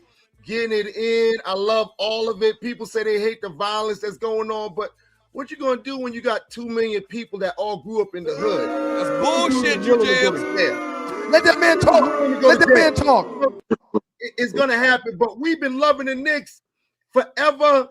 It ain't no switching, ain't no transfer portals here, baby. Wow, there you go, Jew Jams. Hey, and shout out to you, Jew Jam. I saw you enjoying the championship win with the great Shaquem, another South Carolina State grad. So shouts out to you and Shaquem. Saw y'all hanging out, man. One time to you, Shaquem. We appreciate you, homie. Last but not least, we're going to bring him on. My man, Dark Sun Rider, been riding with the Knicks forever. I can't hear anyone. Great supporter of the show. Dark Sun Rider, what are your thoughts this morning? I can't hear. Oh, golly. All right, Doug, go to Vernon, come back to Dark Sun Rider. Okay, so Dark Sun Rider, we're going to work on your sound, man. Once again, this is experimental stuff. This is next level stuff. So far, so good. So far, so good. All right, Vern, took off we lost you, Vern, but now you're back, but now you're gone again. Knicks breaking the internet, baby. You know why you lost me? Because you hate so much on me and the Knicks ever since I've known you. I've been knowing you since day one of the 2 Live News. And Vern, always been hating, man. Vern, that's why we can't see your ass, Vern. That's why we can't see you, Vern. Where you at? It's actually great. I actually love just hearing his voice and not being able to see him. I don't know why you can't see me, but you can hear me. But anyway, how it goes, you asked that question about who's the greatest Knick of all time. Walt Clyde Frazier is the greatest Knick. Brunson is number 2. Because Brunson is number 2. So what does Brunson have to do to surpass Clyde Frazier? Or can he do anything to surpass Clyde Frazier? He got to get another chip. I was at the 73 game when Willis Reed came out the tunnel. I was 13 years old. My uncle tucked me. And when Willis went out the game after hitting a couple of baskets, Frazier took over, had 36 points, 19 assists, and 7 rebounds. Frazier was a man that can steal the ball from you in a minute, and he made so many passes to the Butcher, Bradley, Phil Jackson off the bench, old bitch ass, and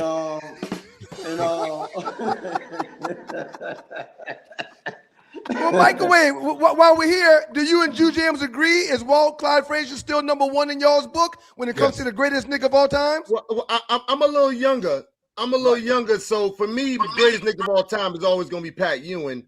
The equivalent for me is if you have Dominique all these years and Trae Young come and win a championship, you're like, Trae Young is cool, but Dominique is still the greatest Hawk of all time. Okay. That's good. Okay. That's good. You got to do it for years. You got to do it for years to be of all time. I got Jew Jam. I got Brunson ahead. Of Patrick Ewing, man. Remember, Patrick Ewing, the reason why I traded my jersey in when he missed that finger roll. You know what I'm saying? Heartbreak Hotel. Him and Charles Smith. I couldn't do it no more. That ain't the only thing Patrick did. You remember Game 5 when the OJ chase?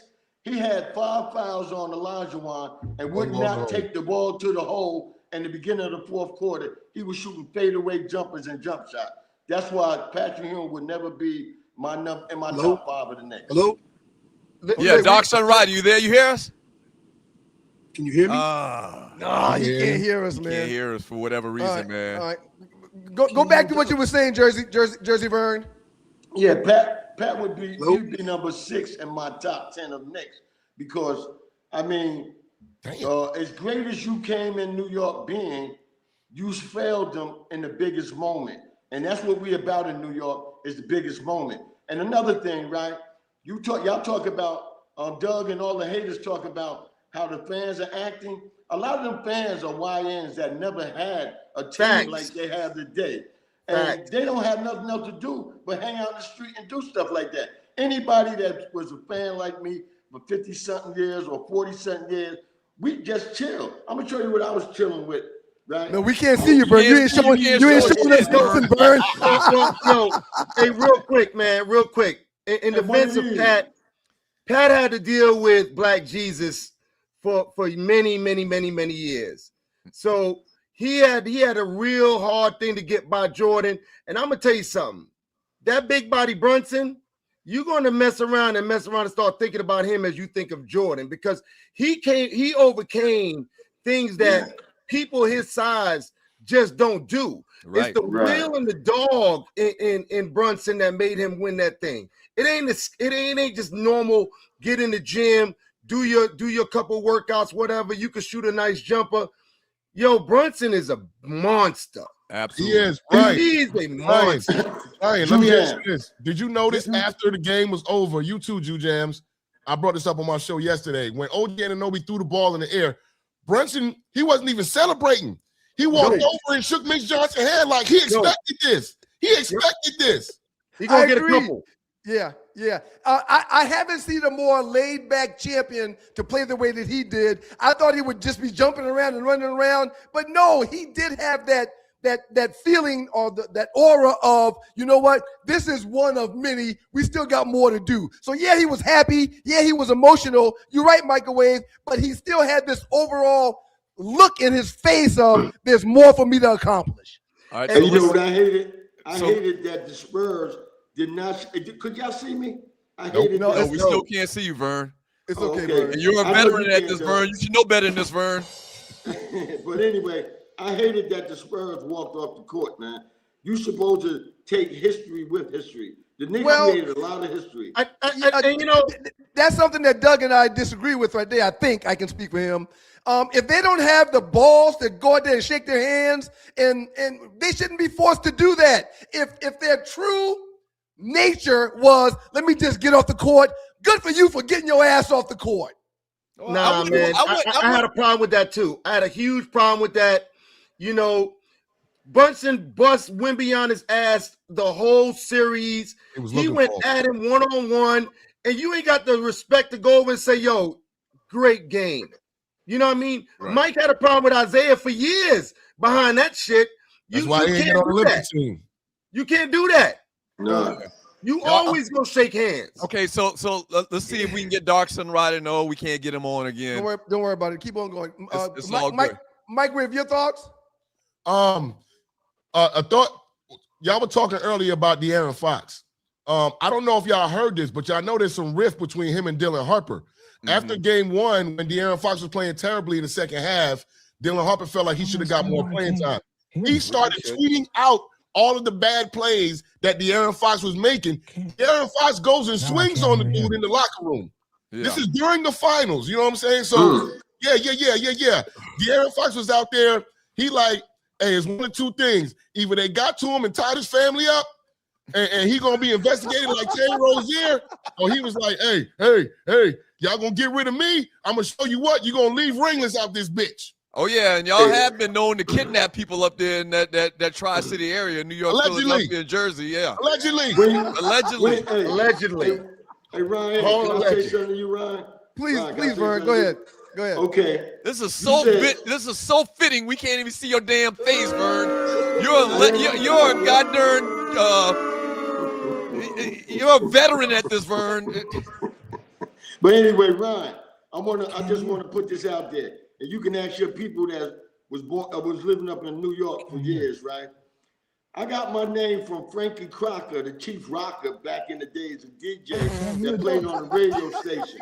You know what I'm saying? And Doug can convince to this because Doug told me, he the one that told me, put #1 chief rocker on your name. And our whole organization is licensed. My name is licensed, all right? So you ain't got to call me chief rocker, but you don't call me late for goddamn dinner, goddamn it. You hear me? Hey, Vern. Before we let you go, Congratulations, Vern. You I'm turned sure curmudgeon. I'm sure everybody's happy that Brunson was the MVP. However, had he just gone for 25 or 28 and they still won, do you think it would be Brunson or Anunoby who was the MVP of the finals? OG was taking it to Wemby all series. It was like, get on my back, you young boy. He was What are taking your it thoughts? to him all What are your series. thoughts, Microwave? I agree. It would have been if he hadn't did the Kobe Bryant 40 point, 50 points. It definitely would have been OG. Now, I was asking Chief Rock yesterday on my show when they make the statue, should it be Brunson or should it be the tip-in from OG? Because OG was steady. Brunson played well the series, but he had to work for everything he got. But the only help he consistently had was OG. Even when he was struggling from the field, OG was there, time in, time out. He shot like 58% from three. Nobody ever accused him of being a three-point shooter. He was dunking on Wemby. He was dunking on that whoever he wanted. He was dunking on all of them. I agree with child. OG. How about you, Jam? And that's his second championship, too. He won one with Toronto. You're right, he did win with Toronto. Go ahead, Jam. I love OG. He saved the city. He's the savior, but it's Brunson. When times get tough and all of those comebacks, it was always started by Brunson. It was always started by Brunson. It was finished sometimes by OG, but Brunson is the one that was like, look, man, just get on my back. I'm going to find a way. And he's 6'1". He is the MVP. Yeah. All right, Dark so Sunrider, can you hear us, Dark Sunrider? before we let y'all go, I can hear you. I can hear you now. Dark Sunrider, you got the final word, homie. What you got for us, man? Thoughts, how you feel, man, this Monday after your New York Knicks win the NBA championship? I feel great. I never thought I would see this day. I never thought I would see that. I heard about it, obviously, because I was born in 73, and I can't believe it. I went out and watched the game. It's just an amazing performance by these guys. Amazing. I'm shocked. Where are you from? Are you from New York City? I'm from the Bronx. Okay. Yeah. So, 53 years, and some of the questions we asked everybody else, all the other New York Knicks fans that are joining us today on this Super Chop It Up. Like, who do you think was the most important, or who do you think was the most important piece to this championship, this miracle championship this year? OG or Brunson or who? I mean, listen, it's hard not to say Jalen Brunson. I mean, this is a team effort, obviously. McKay, everybody contributed. But how could you not say big body Brunson, man? This guy's an amazing player, man. Yeah. He's just an amazing player. So I have to say Jalen Brunson all the way. What about the future? This people are already throwing out there that there's going to be this thing going back and forth, kind of like Boston and LA. When you're talking about the NBA Finals, San Antonio and the Knicks. Is this what we're going to see the next couple of years, or what? Well, it's hard to say because if you look at the league right now, there's some dogs. There's some dogs. There's some dogs around there, and this team is not going to be the same next year. I mean, what's Mitchell? Are we going to be able to bring back Mitchell? What's the number that we're going to have to pay Mitchell Robinson? Yeah. That's the question I keep asking myself. So if you don't make foul shots, to say Well, I mean, he's a free agent. He just came off it. He's a free agent, so he is a free agent. We gonna give him something. We gonna give him some love. We got to run the whole team back. Right. We may lose Alvarado, we may lose Shemet, but everybody else gets run back. Hey, man, Vern. I'm sorry, guys. Vern from Jersey, Microwave, Dark Sunrider finally got you in. Jam. Thank you, fellas, for pulling up, man. Congratulations. Congratulations. One Cowboys go ahead. Dark Sunrider, go. Doug, I know you hate me, but it's all out of love. I love you guys. I've been listening to you guys for many years. I just love you guys. So it's all love. Sunrider, real quick, man. Fuck Doug. Who cares about Doug? Thank you, Dark Sunrider. Thank you for being here, Dark Sunrider. All right, Microwave, Jam. Thank y'all for being here, man. As we used to say in the country, ain't nobody studying y'all, man. It's all good. Love y'all, man. Congratulations. Cowboys fans make 20 more years. All right, yeah. All right, that was good, man. That was good considering we had a little bit of issue, but it was still great. When we get back from the break, man, the last 48. Vern podcast every day, and his picture wasn't on the screen. Vern has done a podcast the last 12 years. Every day. Sometimes twice a day. And he's the one can't get his damn shit together. I really enjoyed that, man. Up next in the doghouse with you guys, the Two Live Stews, we get into the last 48. We'll have the ladies come back on, and then we'll get into the super chat and the regular chat. We appreciate y'all for being here, man. Yeah. Oh, hey, check out man. 2livestewstore.com, 2livestewstore.com, and get your 2 Live Stews merchandise. And also, man, if you'd like to donate to the show, you can. We'd appreciate it. Look to the bottom of the chat to the right. There's either a dollar symbol or a heart symbol. Click on that and donate $1, $5, $500, $5,000. It would be greatly appreciated. Don't go away. Last 48 coming up next. I'm so glad Dog Sunrunner came in, man. He was trying to get in so bad. I mean, I enjoyed that. I really enjoyed that. That was good. Being stranded on the side of the road, y'all, in Metro Atlanta is very, very stressful and it's dangerous. Bay 11 Towing is who you need to call. Bay 11 Towing's response times always outpace those national brands. I've been beside the road in Atlanta before, and when you're waiting for hours on a tow truck, it's not cool. Bay 11 Towing says they get to you faster, and they're more cost-effective and efficient while doing so. Whether you're dealing with a flat tire, a dead battery, or a full-on straight breakdown, the team at Bay 11 Towing is ready to get you safely back on the road or get your vehicle and yourself where you need to be. So next time you find yourself in a jam, Bay 11 Towing, give them a call at 404-770-6949. Again, that's 404-770-6949.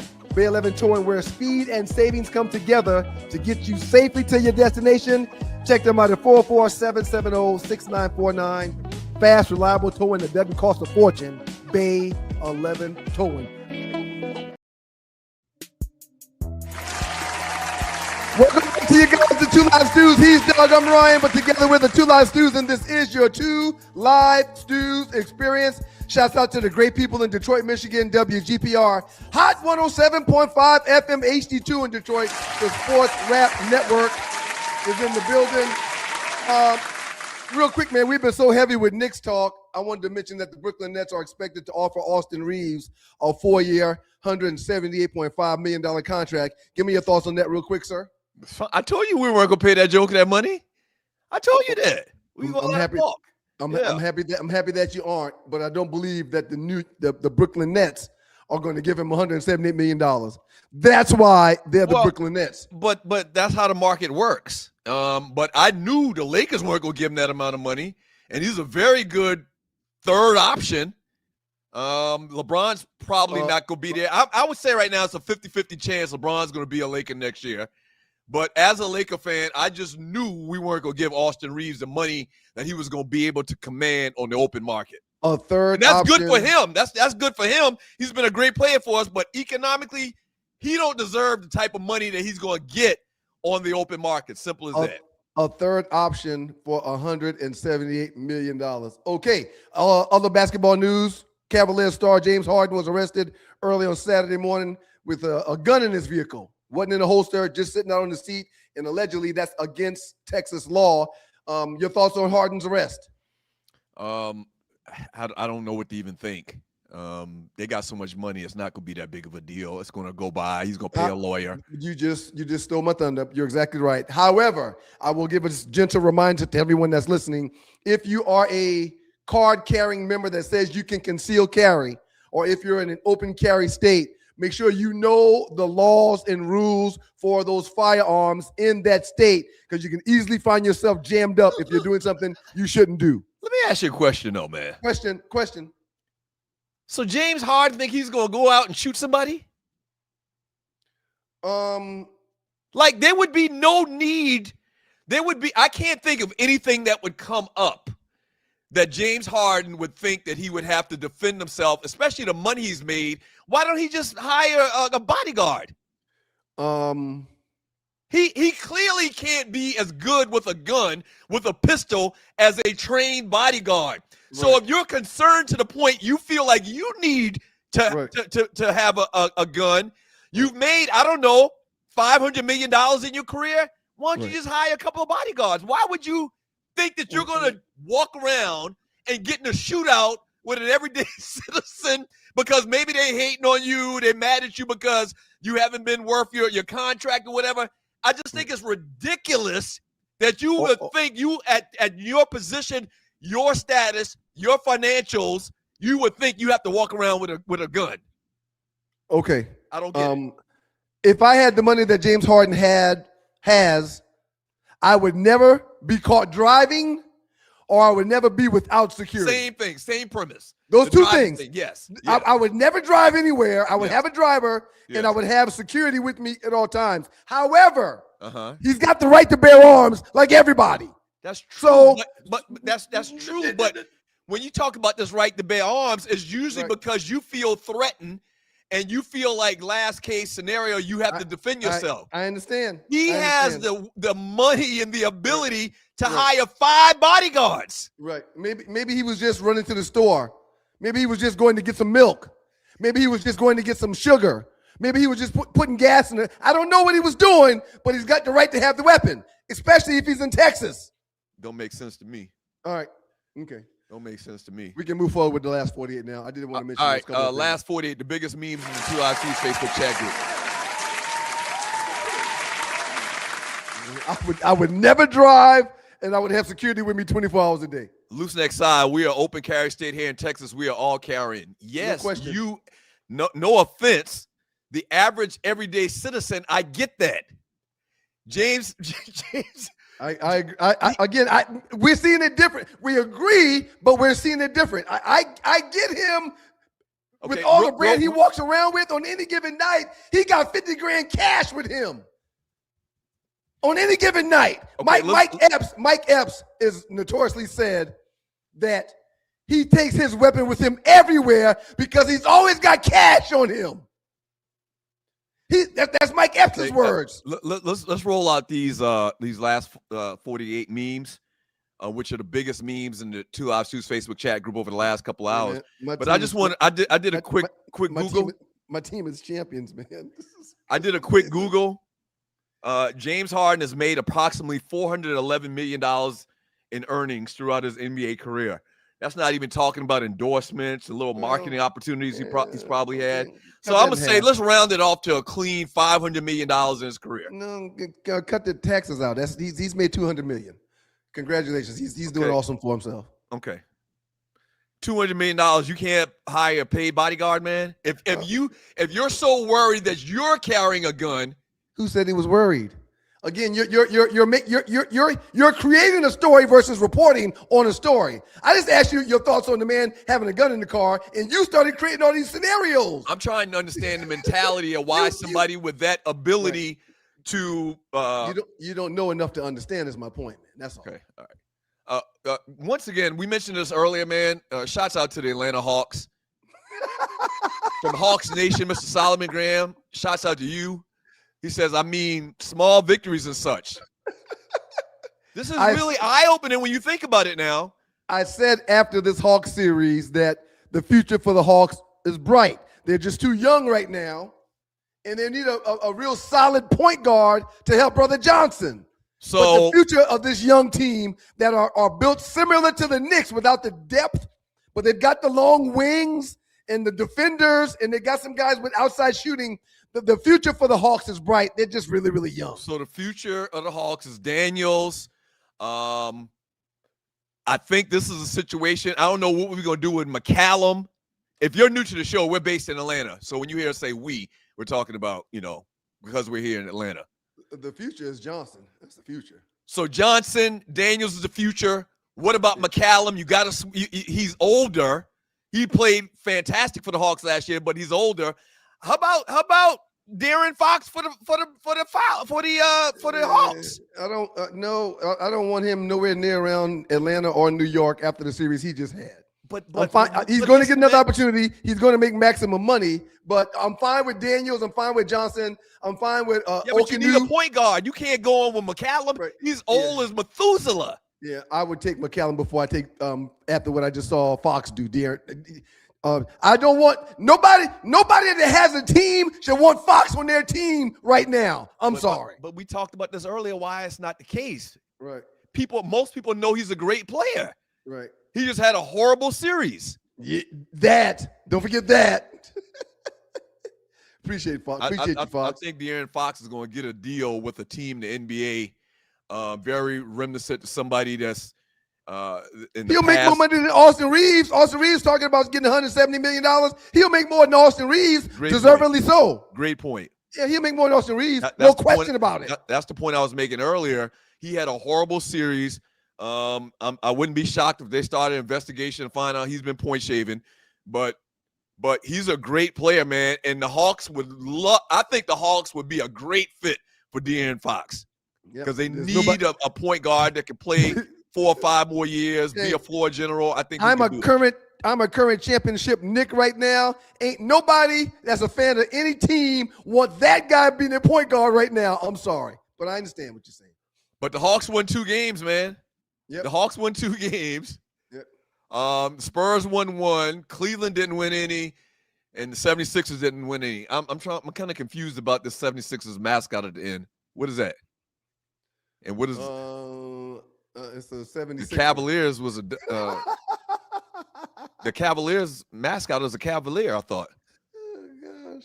Now I've seen this little Wile E. Coyote thing for the Spurs, and obviously Harry the Hawk. Right. I don't get the last 2, but I don't know why the mascots are those mascots, but it's okay. Yeah. All right. Next one. All right, that's good. On. Next one, Tree. And you're watching the 2 Hours Tuesday Experience. Tough one too. So tough decision. Which NBA center are you drafting first? Kareem, Nikola Jokic, Shaquille O'Neal, or Hakeem Olajuwon? I'm very interested to hear you answer this question, sir. Kareem is the best center that's probably ever played the position. So I'm going to draft Kareem first. There's no question. There's no doubt in my mind. I'm taking Kareem first. Okay, when you get to second and third and last, that's a whole different subject. So who you taking second? Just for shits and giggles. Olajuwon. Okay, all right, good. I thought you were gonna say something like Joker or something like that. Nope. Second. Nope. Because you argued for Joker. Oh, so you're taking Joker third over Shaq. I am. And it hurts my heart. I love my frat brother. I would love to get him on the show. But yeah, I mean, I think he's fourth out of all of these 4 guys. You're taking the Joker before you take Shaq. I am. Okay. He's hitting free throws. He's shooting 3-pointers. He plays defense. He's on the court the entire game. And when they go to hack a Joker, it's not going to work. Yes, you got to take Shaq. You got to take Shaq. If Shaq played for the Knicks in the 4th quarter, we would have taken him off the floor like we did Robinson. He got to come off. Because all they can do is foul Shaq. And he going to miss free throws. He got to come off. That's crazy work. Like the young New Yorkers say. That's crazy work. All 4 of these guys are Hall of Famers. All 4 of them are the greats of the game. And none of them can be frowned upon with their body of work in the NBA. But Shaq is 4th on my list. I think we already did a poll on this. Who you taking, Shaq or Joker? And overwhelmingly, from what I remember, I think Shaq came out ahead. Okay. If I'm not sure. If I'm not mistaken, I think Joker came out ahead. Yeah. But okay. Well, we agree. I'm glad you didn't go to the total deep end. The guy created a shot that no one else has been able to master. Well, now Magic mastered it pretty good too. But yeah, this guy created a shot that no one could stop, that can't be blocked, and it never was blocked. I never saw Kareem's shot get blocked. I never saw it get blocked. Well, it was blocked a couple times by Wilt Chamberlain. Oh, Wilt? Yeah, Wilt blocked it a couple times. Wilt, if you go like and check 7-4. out, right, and this is a guy that you don't give a lot of credit to, which is crazy. But there's some video out there. Wilt blocked Kareem skyhook like twice, back to back. Like Kareem got the rebound from the block shot, and tried to put it back up again. Wilt slapped it away. It's on YouTube. Let's get to the next one. That's all. Next one, Tree. And you're watching the 2 Live Stews Experience. Doug, please remember we lost communication. So the order is the order. Don't fuss. We lost communication in the pregame. It's all good. It's all good. So this is interesting, man. Have you checked out this Dabble station I've been telling you about? DABL? No, I have not. So they got a lot of runs of Martin as well. And this came across my timeline. I thought this was interesting. Which one of these characters is your favorite Martin character? Very simple question. They're all very good, man, but you got to go Shanae. I think you got to go Shanae. And I hate to put that dress on him and have him be that woman every day, but you got to go Shanae. I don't know, man. I think I go with very close. Shanae was good. But Dragonfly Jones, man. If you go back and watch Dragonfly Jones, that was epic. That was clips, epic. That was epic. Epic. That was epic. Epic. Let me get Ollie and Tree on. Which one of these characters is y'all favorite Martin character? Where's I'll let Arlie? you go first. No, Because y'all gonna take my black card. Nene. Oh, who's Ollie yours, said we're gonna Ollie? take her. Bob Ollie for said we're gonna- marketing? She said we're gonna take her black card. This ain't good. I watched a few episodes Yeah, of Martin. me I wasn't like a big Martin fan. Oh my So god. that's why she gonna make me go first. Oh my god. Either. I mean, I've seen all of those characters because I've watched an episode or two where they were there. So I'm gonna go with the Roscoe. Wasn't that the little boy? I'm gonna He be go on with the- Roscoe. Wasn't that the little boy? I'm gonna go with Ollie Tree. Roscoe. So wait, let's make sure we're on the same page. Y'all haven't seen every episode of Martin at least 3 times? No, what the hell? No, Damn. no. No, For what? I We working with some freaking communists. We working with some freaking communists. I This watched is very disappointing, episodes ladies. of Martin from like And I'm Brother not Man gonna from the do it fourth- from the later fourth either. floor. Can you do that? From fourth Say it floor? again. I watched it. I see Brother Man from the 4th floor. Remember he Uh-huh. come down through, he break in his house. It was fifth It floor. was I think. fifth floor. Right, Ollie. but he would do this. Okay, that I had it backwards. Okay, we gotta let y'all go. Wow, you thought you knew a person. You thought you knew somebody. Wow. Yeah, so I think I would go with Dragonfly Jones first. I think I would go with Jerome second. I might even go with Jerome in the house. I might even go Jerome with- in the house. I might even go with Otis before I would go with Shanae. Shanae was just I didn't like that character, man, for obvious reasons. Yeah, Shanae was funny. Osiris says Martin was too lowbrow for them. Right. So if you didn't watch Martin, now I understand why you didn't watch the Tyler Perry movie Joe's College Vacation. I don't think and I've known Ollie for a few decades. I don't think I've ever been more disappointed. I've never heard of a black person say they didn't watch every Oh my episode of God. Martin. And at she's least like- 3 times. I guess I'm going to choose how about let's go with She didn't know anything about any of these characters. that really hurt. That really hurt.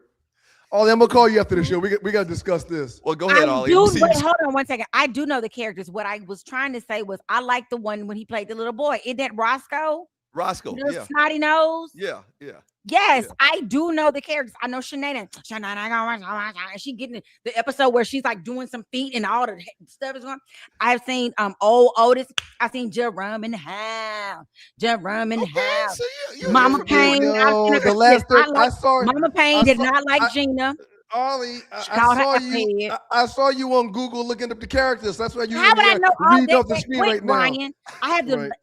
Now I did Yeah, not see. I knew Bob from marketing. I have not seen Elroy Preston. I don't know who that is, but I knew Mama. Don't you Payne. know I no seen- good? Don't Oh, you that's know no him. good? I know You don't that. I remember know that? his name. Don't you know no good? No, and they do the Ollie, background. stop. And, Ollie, what's the stop. name of it? Ollie, stop. Thank you, Please Ollie. stop. Thank Please you, stop, Ollie. God damn. That kind of hurt me just now. Yeah, I mean, Remember Mark used to do this too? Mark used to do this? That kind of hurt me just now, Ollie. Wow. Detroit, thank y'all very much for being here. WGPR Hot 107.5 FM, AC2 in Detroit. Y'all can go to the Sports Rap Network app to finish the rest of the show, or go to YouTube and pull up the rest of the show. We got a 2-minute trespass coming. No soccer report today. Looking forward to the next soccer report because it's been great. When we come back on the other side, we'll finish the last 48. We'll jump into the super chat and the regular chat before we get out of here on a New York Knicks Championship Monday. Wow.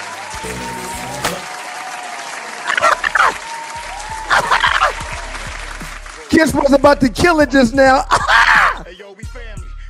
Welcome back to you guys. Two Live Stews, Dexter Ryan Stewart. I'm actually gonna be happy when this day is over, though, man. But much respect to the Knicks, man, to the fans, I understand. to the fans that aren't violent, to Spike Lee, to Fat Joe, to Jerry Springer. Yeah. Y'all deserve it, man. Y'all deserve it. We're Congratulations. very happy, man. Y'all deserve y'all day in the sun. I've had on Knicks gear, as you know, for the last few months, man. I kept going through my closet and my drawers to look for more shirts and hats. And I pulled it out as I found it, man. I'm ecstatic. I'm very happy to be a Knick fan. We deserve this. We deserve this, man. And I'm elated. I really am. Yeah. I'm elated. All right, let's run through these last 48s. Then we'll get Tree and Ollie back on. Ollie, I'm sure you. Tiffany Pearls and Poulin just reminded me that Ollie and Tree did not participate with the Wire series either. Nope. Okay. Tiffany, Tree is saying you're not telling the truth. Tree has watched the Wire. Tree's watched the Wire. Ollie, from what I can see, which is very shocking to me. This whole thing with Ollie not watching Martin or the Wire is. Well, I know what it is. I'm not making excuses for her, but she's always acting or on the road singing, so she don't have time for regular TV. Hold on, she wants to defend herself. No, don't bring her. Don't. Don't bring her. Hey, Ollie. Hey, Ollie. Go ahead, Ollie. I'm just saying, I did watch Martin. I just didn't watch it as religiously as some other people did. I know who the characters are. I know that Tommy was always the running theme of the show. Was like, they don't know what he did as for a job. Later on in episodes, he and Pam got together. I knew all those things. More stuff that she's Googled, man. No, I can't take it. Go ahead, man. She didn't. Ollie did not Google. She was reading off the screen. She's reading off the screen. And it hurts me more than it hurts y'all, but please, let's carry on, please. So man, this is an old. Obviously, you see, I posted this June 8th, 2023. If you're new to the Two Live Stews chatbook group, we have a one of the most vibrant chat groups, and a lot of times it's hip hop oriented. There's not a more New York picture that I can come up with for this last 48 than Big Daddy Kane, Scoob and Scrap Lover, my brother. Scoop and Scrap. With the high top fades, the Nefertiti chains and pendant. And I'm pretty sure those are Bally's they got on, man. Congratulations to the New York Knicks. Is that the Bally's? They either wearing Bally's or Clarks, one or the other. Those are either Bally's or Clarks. That damn Nefertiti pendant was very rampant in 86, 87. And yeah, I just thought this was the most New York Knick I think I could find, man. Which kind of rolls us into topic number 4. But go ahead. Was that the last one, Tree? I think there's one more. Okay. All right. We didn't get to but talk again, about we didn't finish the meeting because we had some technical difficulties. Oh, this is great. Go ahead. This is more New York oriented. Yep. One got to go. Ooh, if one had to go, which one would go for you? MC Light, Lauryn Hill, Latifah, or Lil' Kim, all from New York City. Oh, y'all make me sick with things like this. One got to go. Bye-bye, Lil' Kim. What? Bye-bye, Lil' Kim. Yep. Lauryn Hill is hands down one of the best artists in the world whenever she shows up. Sometimes she don't show. Yeah. Sometimes she don't show up. But, I mean rapping, singing, the Queen Latifah's, you and I, T.Y. Multi-talented TV shows, movies. It off.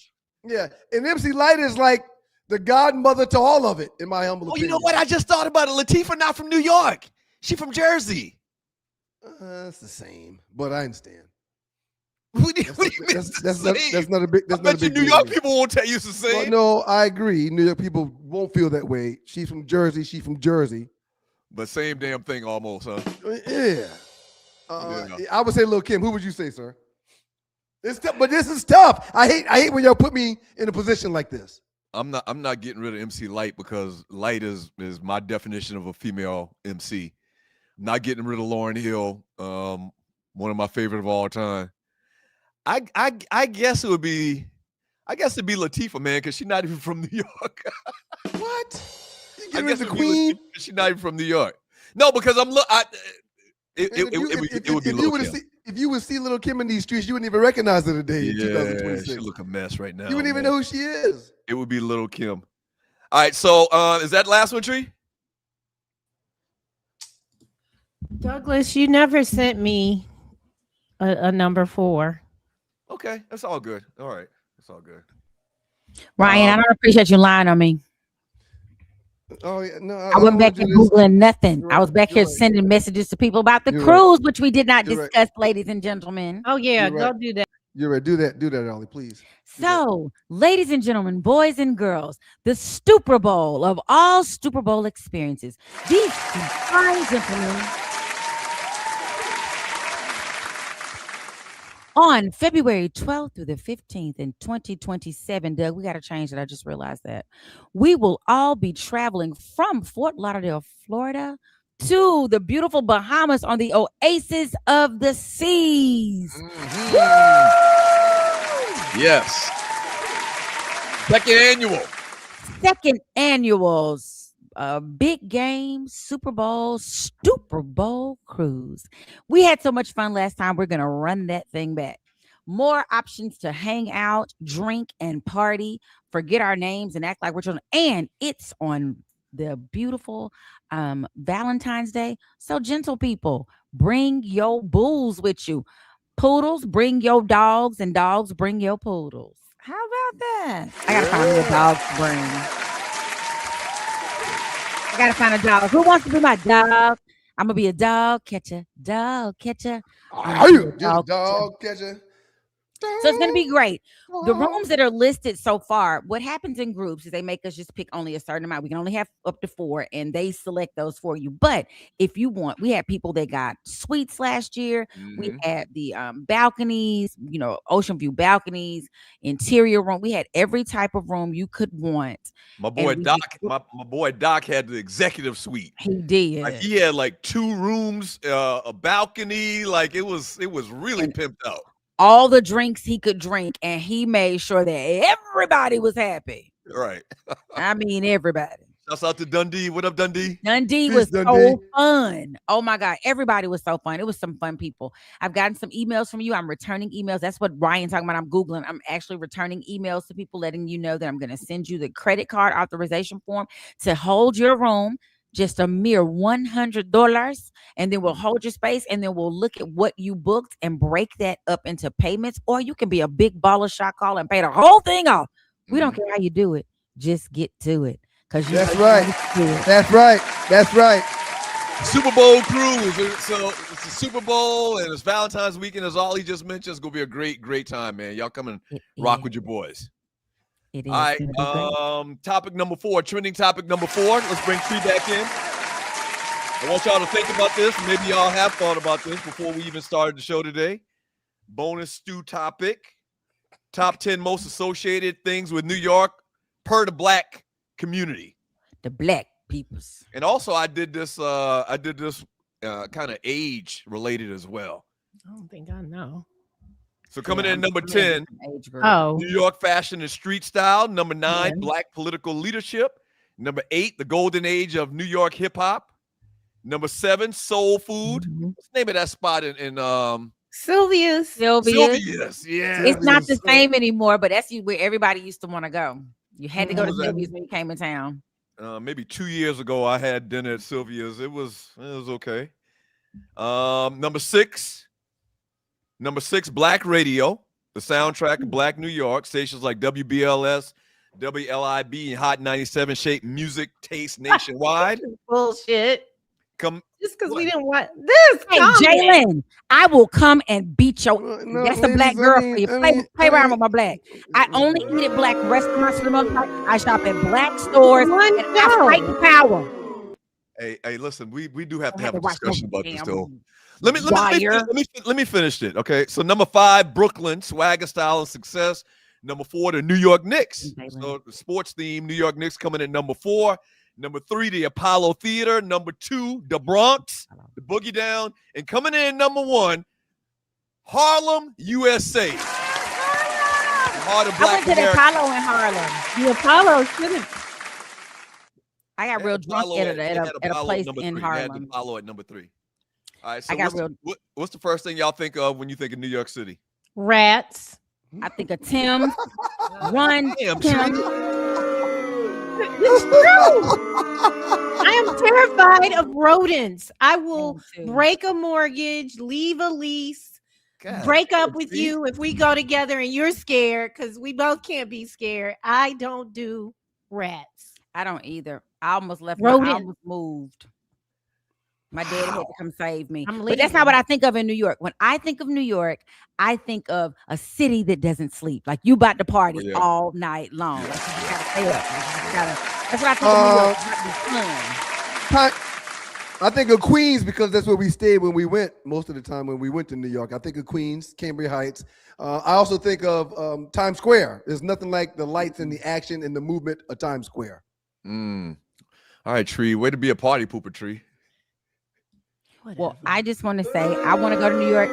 I think of Broadway when I go to New York. Boosters, Africans picking up their shit and running. That's what I think. Damn. I think of Broadway. I think of Christmas lights. I love to go to New York, and I've been up there when it's Christmas and it's so. Oh yeah, I've been up pretty there out. Christmas time Oh too. my God, Yeah, it's gorgeous. I've been up there Christmas time as well. It's Yeah. if you can make it there, you can literally make it anywhere, man. Shouts out to the Knicks once again. Yes, Last ball award I'm giving the Knicks probably for the next year at least. Very happy, man. anywhere. How did I That do song with is the music hot. today, Ryan. Are you pleased? Did you hear What- all my? Trey, I really appreciate the New York the New York twist you put on things. It was awesome. Thank you very much. All right, so do we have picks of the day? I ready for Very that? happy. text you and put you a message. You got me one? I have a pick of the day. Oh, I you sent loaded mine. it. You sent it. When? I sent it in my big email that I sent late because I had taken a nap. Lord, Okay, me well, and- we do have pictures of the day. Yeah, I don't see it. You don't see it at the bottom? Ah, Is it- there it is. Okay, so we got pics of the day. I can go first, and Go ahead, I will go have ahead. Arlie's ready in a minute. Okay. I was swimming this weekend. I was outside. It did rain, but that's my pick of the day. Shout out to Rel for my gifts. The glasses and scarf is prime ties to go. And yeah, Doug, I Wow. don't know So why wait, Rel does glasses and stuff too? He Yeah. does Just do everything, man. ties? He does prime everything, man. ties to go. I didn't Wow. order me some things. I need me some new sunshades. You know, in Philadelphia, Thank you, Rel. they hit trucks all the time. So he can hit a truck that's got glasses. He hit trucks that have ties. He hit trucks that have computer equipment, socks, Nice. phones. Yeah, so at any given minute, based upon the truck that they hit, Rel will be selling things that they get off the truck. Rail, I need Wow. some computer. I need a new computer, Rail. I need a new computer. What Five did finger Rel do to discount. you? I love Rel and Tisa. I love them. That's a great pick, Tree. I Anyway, saw that that's this not weekend on an social media, Tree. You were chilling, huh? Yeah. Was this well, Saturday? I Was worked. this Saturday? This was yesterday. Okay. I worked all weekend, but I probably started about 7 and stopped at around 3. Were you there by yourself at the pool? No. Nope. Other people were there. She just said No. y'all ain't gonna see who at the pool. I just Right. know I was at the pool. All right. So, okay. Let's run Arlie's. Not yet. You gotta do somebody else so she can load do all the while somebody somebody else goes. Okay. right? You can do mine. It doesn't matter. Okay. Thank you. Here we go. Douglas. Wow. Happy birthday to nephew Mason on the left right there with the little green shirt. And 15 years that's old, man. that's his brother Miles. God. Both of them are like 6'2" right now. Ripped to shreds, but that's nephew right there, Mason, man. Happy birthday to my nephew. So this was when Uncle Miles was like, Doug! I believe Miles was like 4 here and Mason was like 3. And as you can see, Doug is standing up as tall as he can, and they were damn near the same height. You are mean today. I don't like it. Did you take your medicine? Yeah. He's Stop it. just mean spirited. Did you take your medicine? I mean, winners No, don't act like I- that. The Lord didn't say winners had to do all that. Well, I'm gummy free this morning. Well, maybe that's But- the problem. Eat something. And Mailman should be here I think I had taken the boys to the fair. This might be at the fair. I'm not sure. Okay. But yeah, shouts out. Happy birthday, my nephew. Mason is how old today? Mason's 15 today, man. Wow. Yep. I And remember he was a little bit shorter than you when he was 3 in this picture right here. Dum. Ryan. Yes. It's not Tree, do you have the nice. other picture? I Or did you do. take it Let's go. No, I took it out. Oh, you took it out? Okay. Well, it was New Made York me related. think. It was a New York picture, but it's all good. Okay. I thought you wanted me to. No, it's all good. Yeah. It's all good. It's all sounding good. like he was trying to move forward. Yeah. Go ahead, Ollie. What you got? This is my weekend. So Friday, I got a chance. Tree didn't make it out to hang with us. She was at the pool. But No. I'm just kidding. That's the top left is my old praise team members from Impact.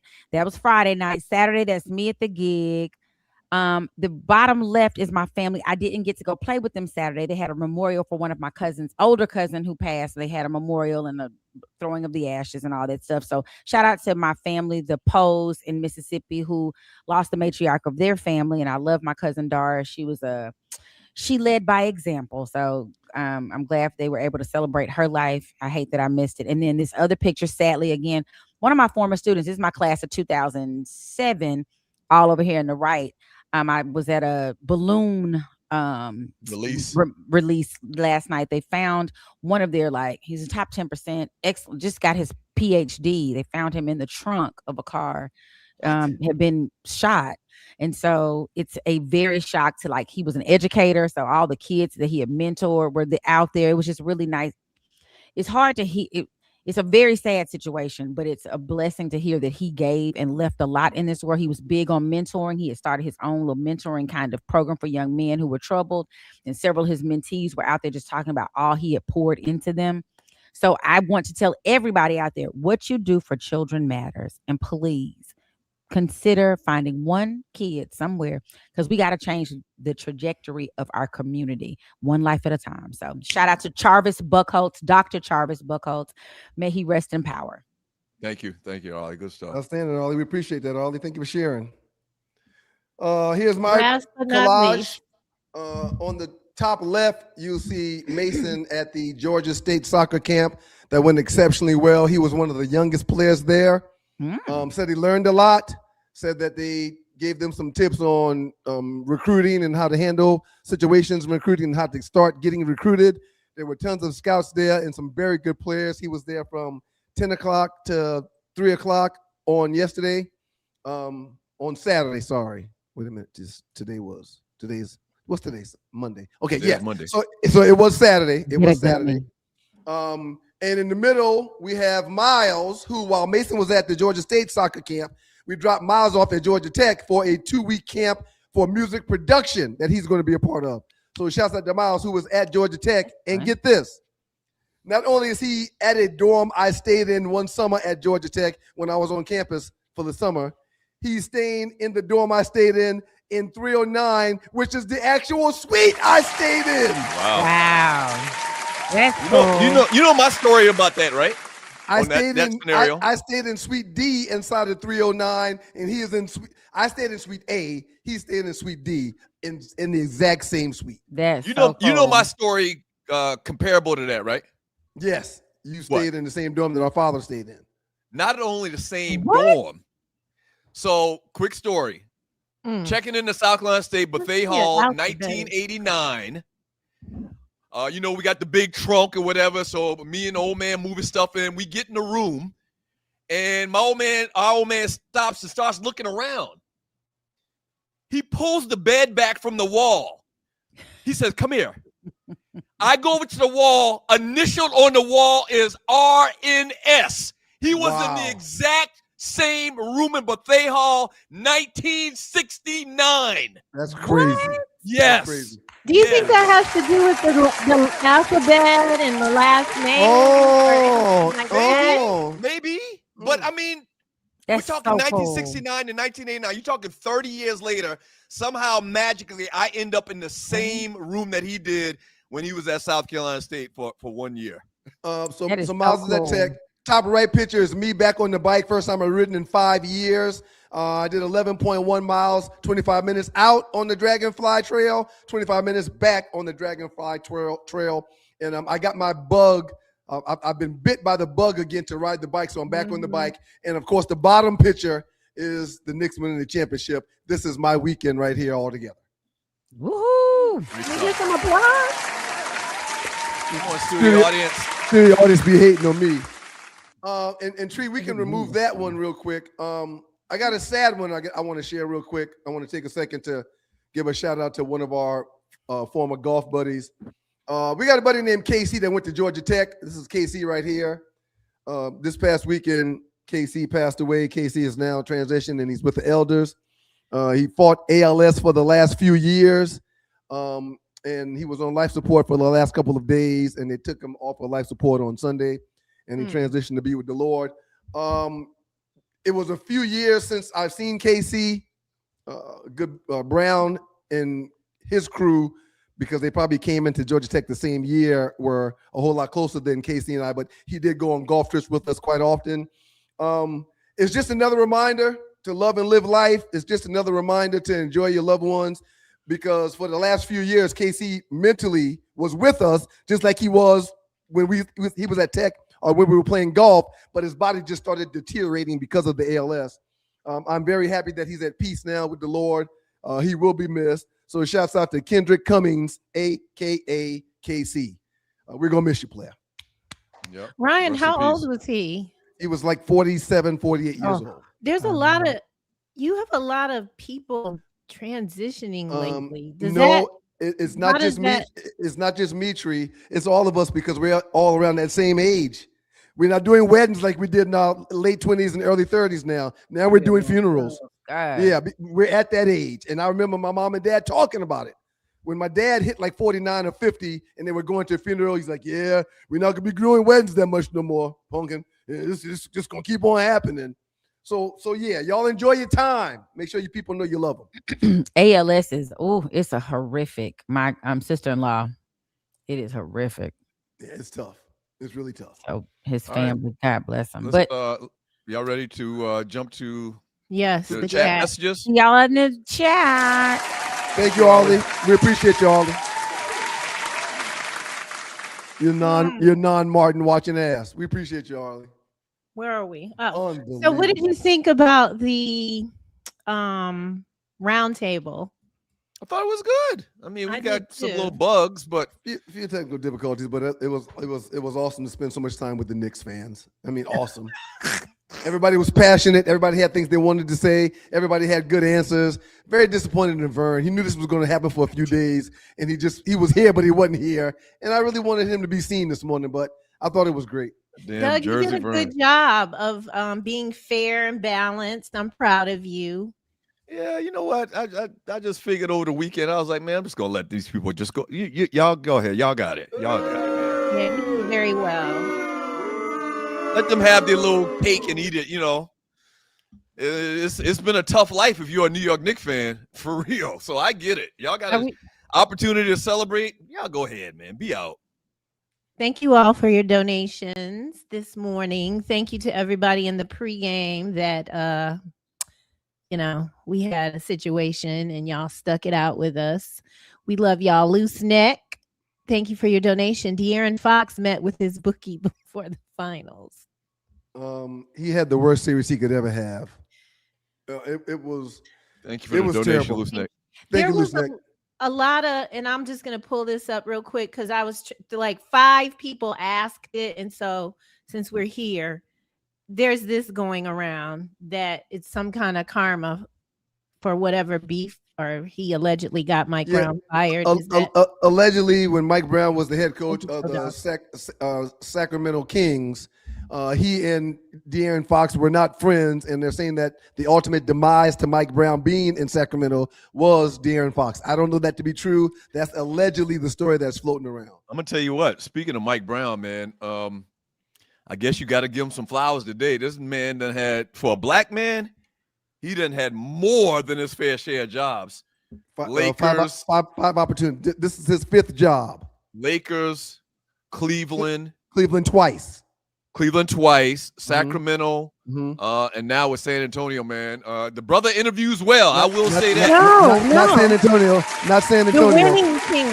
He was in San Antonio. Right. He was in San Antonio as an Under Pop. assistant Under on the Pop. Pop, right. Right. But head coaching wise, it was just Sacramento, LA, Cleveland twice, and now the New York Knicks. Carrie Portis, good Like morning. you're missing one. You said Cleveland?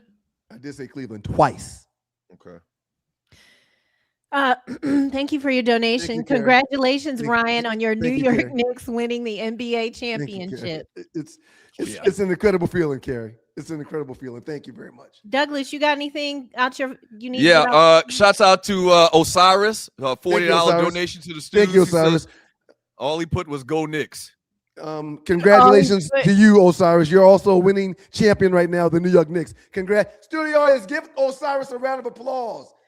Osiris, you should have put more. Osiris says, "Let's go Knicks." And Osiris is from New York City. Are you from Harlem, Osiris? I think you're from Harlem.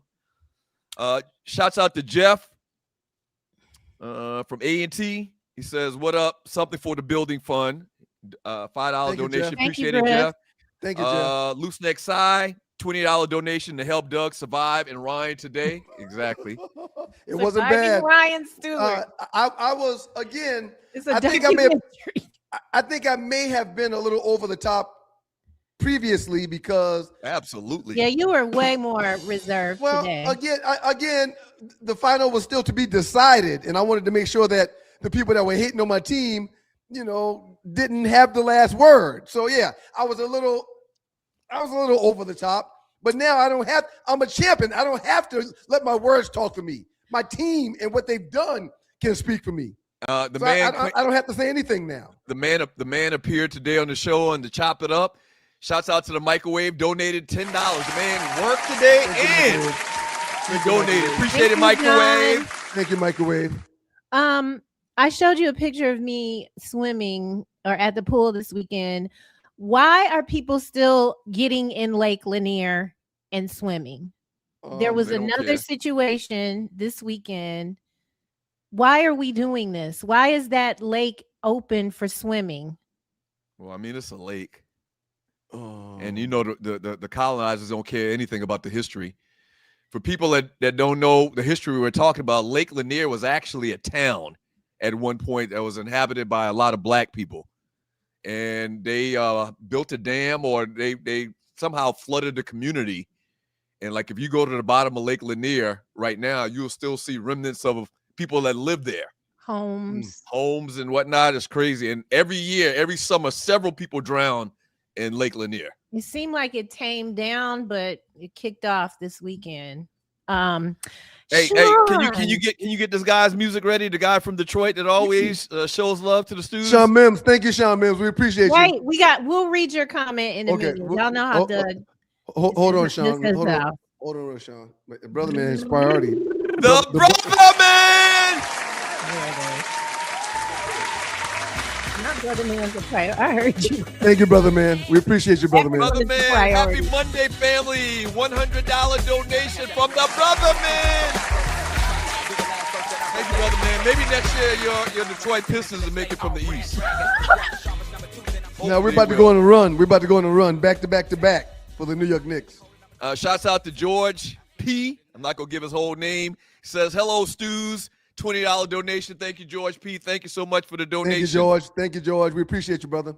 Thank you, Jorge. WCOK in Atlanta is doing a big fundraising drive to help to get support for the station. Have you been paying attention? They do that every 3 months. Well, now they said something the other day because they lost the WCOK is a station. I think it's on the campus of Clark, Atlanta. 91.9 Jazz. And so I've been listening to a lot more of them this year. And they said that they're not getting any funding because of these Trump cuts. True. Correct. And so they're literally going to survive or die. No, not die. Well, they said they need donations to survive. Oh. Like they don't have any other funding coming in from the government that they traditionally would have gotten. And they're depending on donations from the listeners. So we're kind of like, in the same boat with WCOK, but thank you. Thank you for all the donations, bottom line. Thank you very much. Sean Mims, good morning. Good morning, matter. Sean. You matter in this space. You do, Sean. You matter, Sean. I love you in real life. Rod Strickland is why Cam is a Spurs fan. He would donate to youth basketball. Okay, appreciate that information, Sean. as a Spurs fan, he would donate to youth basketball. He's just sharing his expertise. his Thank you. thoughts out loud. It's That's okay. right. For Thank you, $5 share. Sean, hello, you're back. Stop it, Dougs. Hawks lost by 50 at home. Yeah, but they won 2 games. I didn't get the whole your Hawk angle with saying that.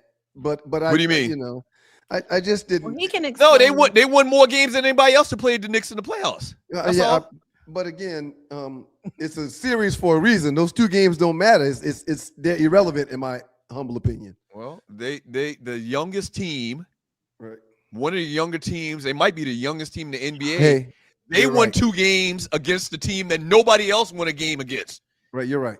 Except for okay. The Spurs won 1 game. You're right. Everybody else got swept. I think it's a very recognizable thing that they did. The Hawks did. They got a lot to look forward to next coming years. You're right. Griff, thank you. Thank you, Griff. We appreciate you, King. Appreciate it, Griff. Fam. No jokes today, Ryan, Vern, Jungle Bro, the rest of the Knicks fans, congrats. Well earned and deserved. Congrats to my Hurricanes, too. Thank you, Griff. You know, speaking of jokes, real quick, I want to give a happy birthday to the great 3-Pete J. His 3-Pete's birthday today, and if I'm not mistaken, I think he's right around 76 or 77. He'll confirm which one he is. But in honor of great 3-Pete on his birthday, I was minding my own business last weekend when someone threw a grill at my face. The attack made headlines. You get it? You get it?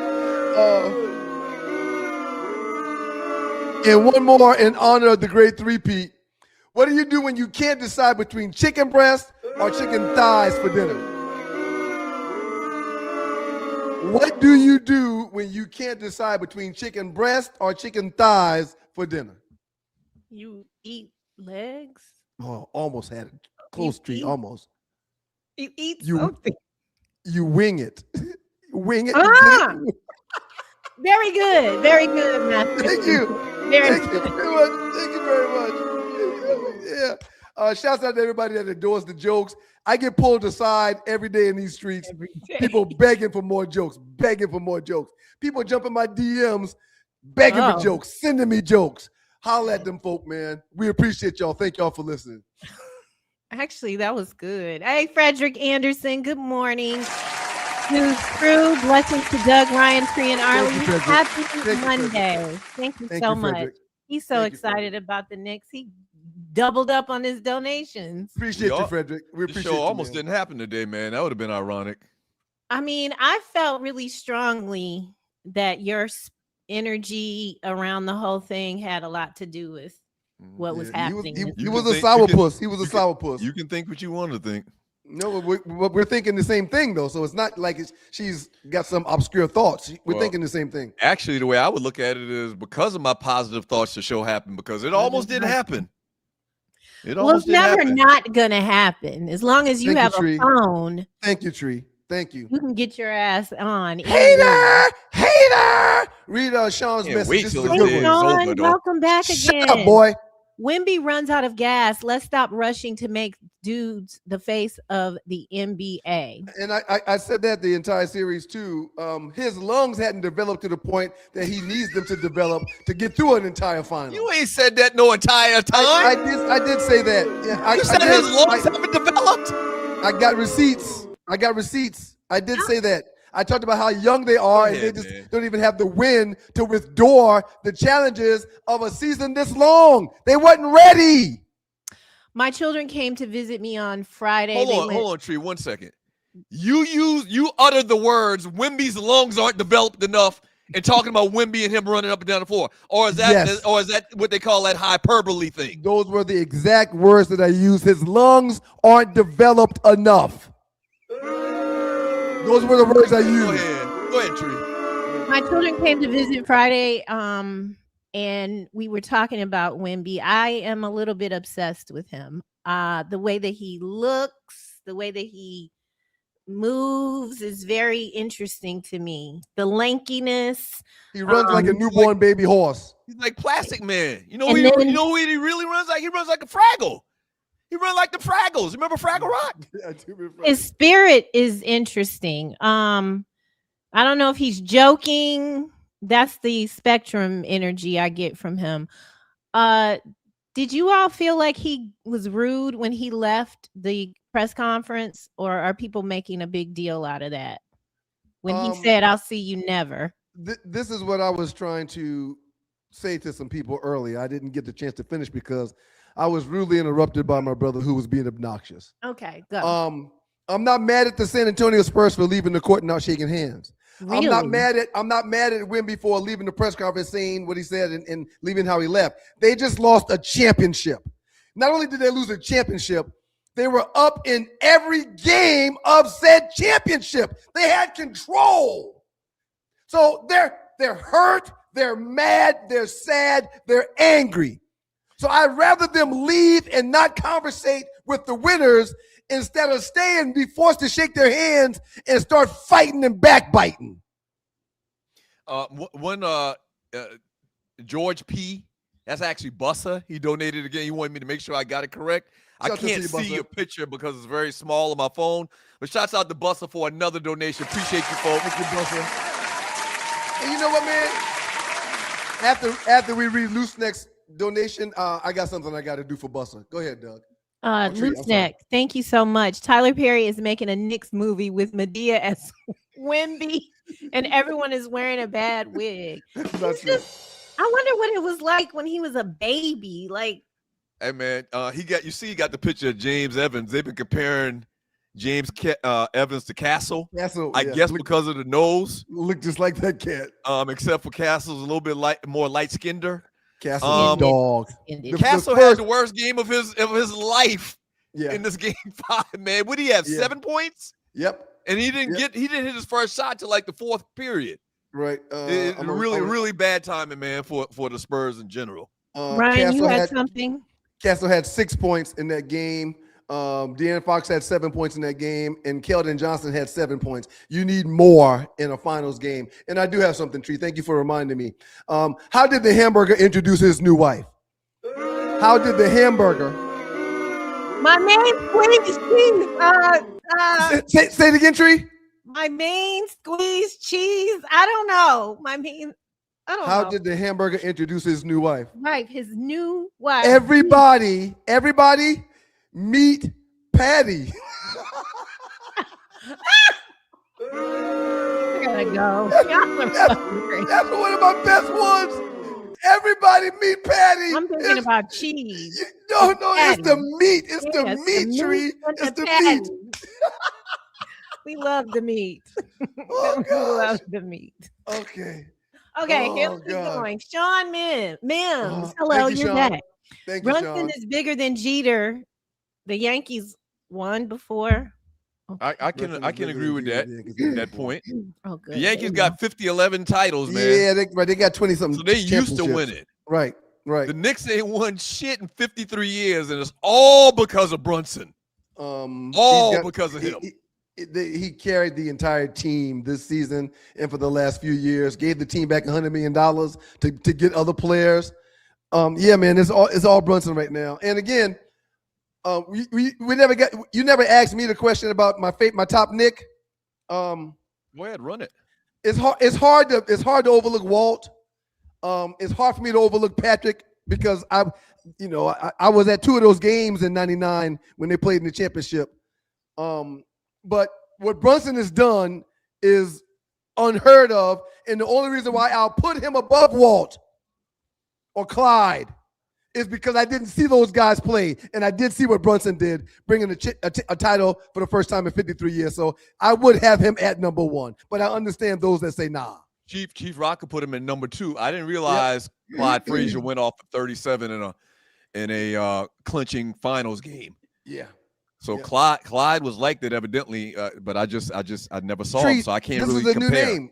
This is a new name. At Tree. Tanamda, 89.99, 19.99. Thank you so much for your donation. Happy Knicks championship, Doug, Ryan, Tree, Arlie, and the Sioux family.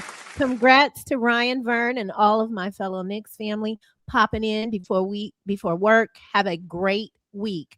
Thank you, Tina. Thank you, Tina. Thank you, Tina. I brought a bottle of champagne down here. I was going to pop it on air, but Doug didn't deserve that because his energy was so putrid. Is that but shouts out to the New York Knicks. They're not twins, the sisters. Loose neck. Don't worry, Chief Rocka. Giants will let you down in 3 months. There's still time. That's mean, Loose Appreciate neck. you, Chief Rock. I appreciate you, Loose Neck. Appreciate But thank you, King. you. In the wake of Arlie's admission, can you respect my privacy during this?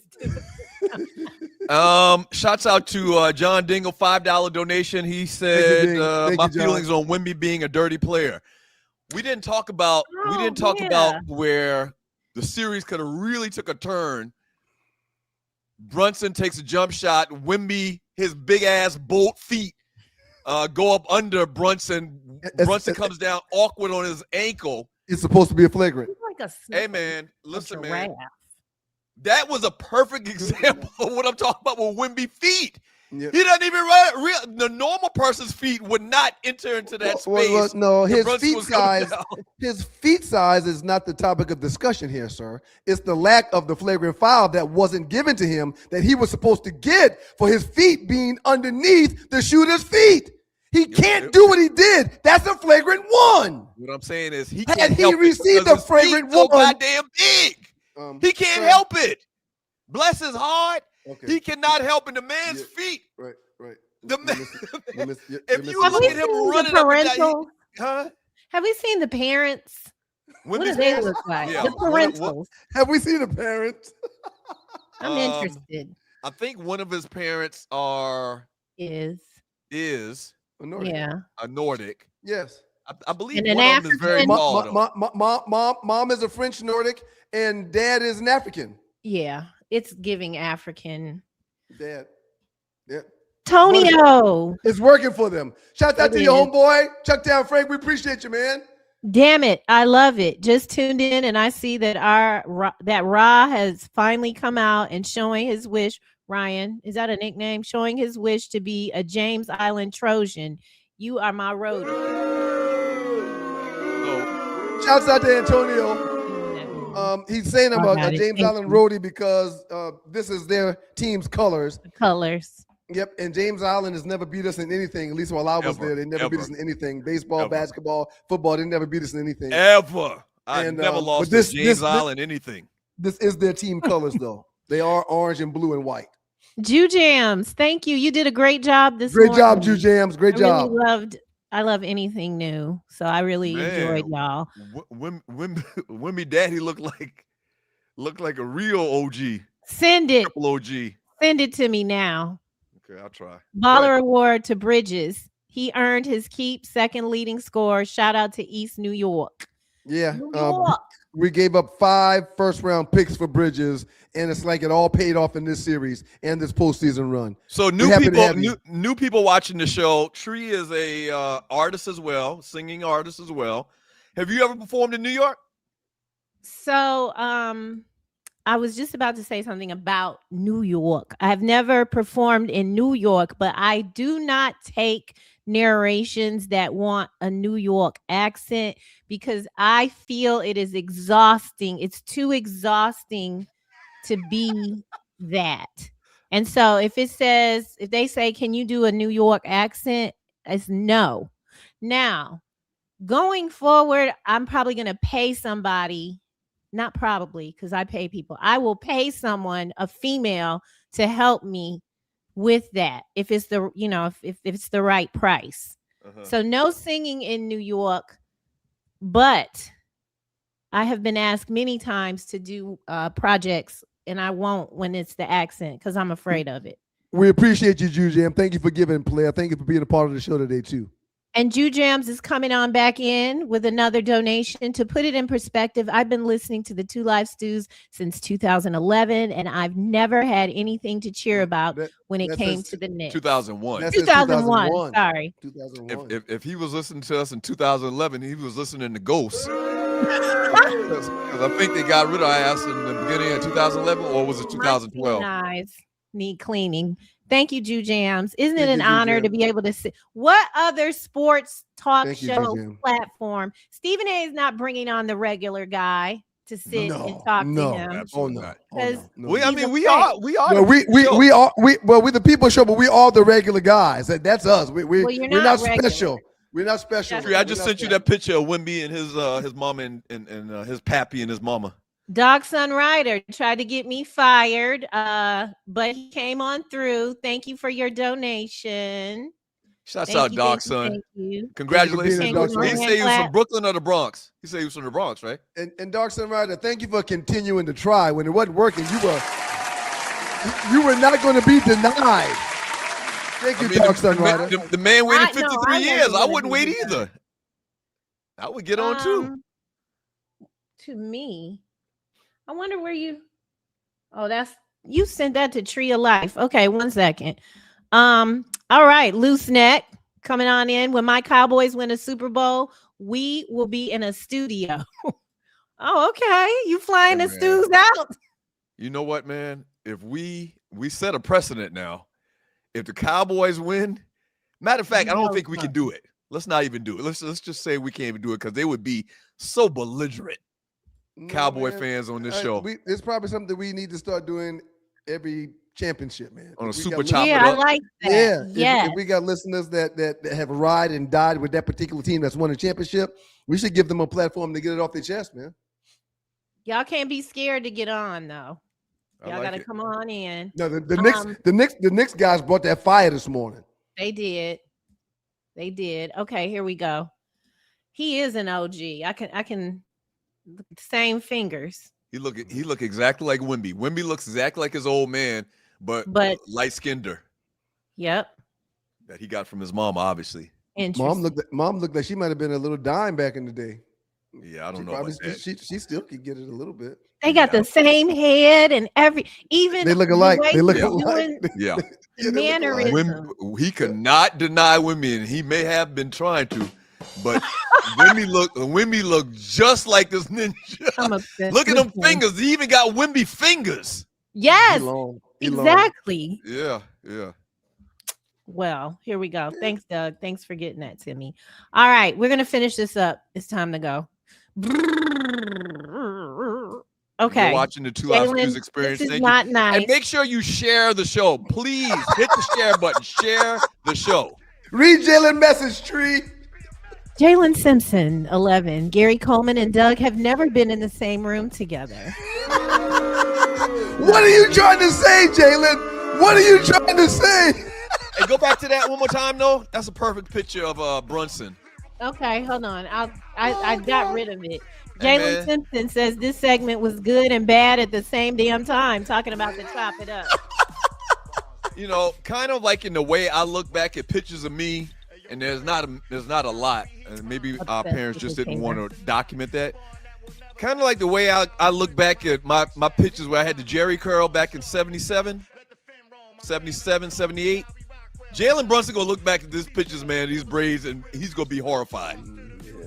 I don't think so. Listen, man, that guy has made so much money. Now he's a legend in the biggest city in the world. He's gonna be fine, man. He's gonna be fine. Trust me, he's gonna be fine. All right, finishing up. Solar Proud. Jersey Vern is going to be remembered for his audio contribution. Vern, what the hell? Damn bird. Free. What had happened was, He's so funny. wasn't me. My equipment wasn't working. And then he took 5 minutes to explain why he's Chief Rocker Vern. That's somebody else's name, Chief.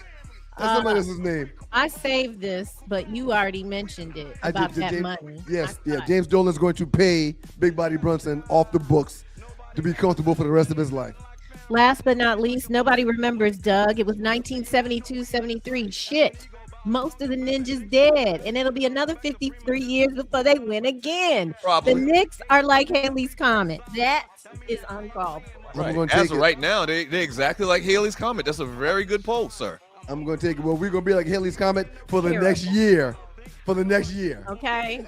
Because we're in today. Zed Galloway, what up, folk? What up, Sid? We're going to be like Haley's Comet for the next year in this bitch. Hey, Tree, thank you. Is that it?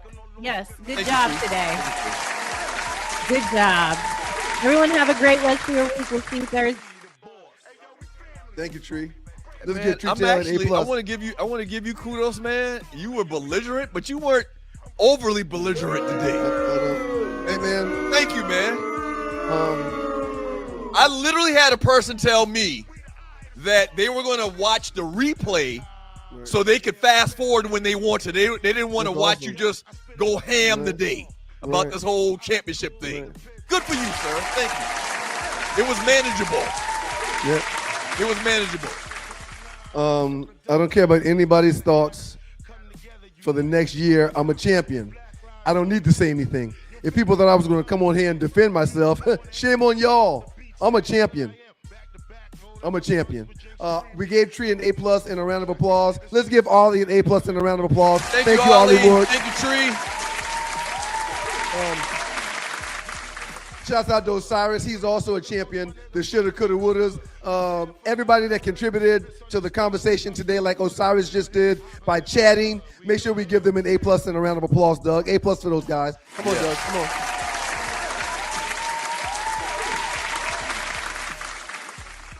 Moco's finest, Mo Palmer, Dennis Reed, Darrell, John Dingle, Shedrick Moore. We appreciate y'all for pulling up, man. Y'all get an A+, Moco's finest.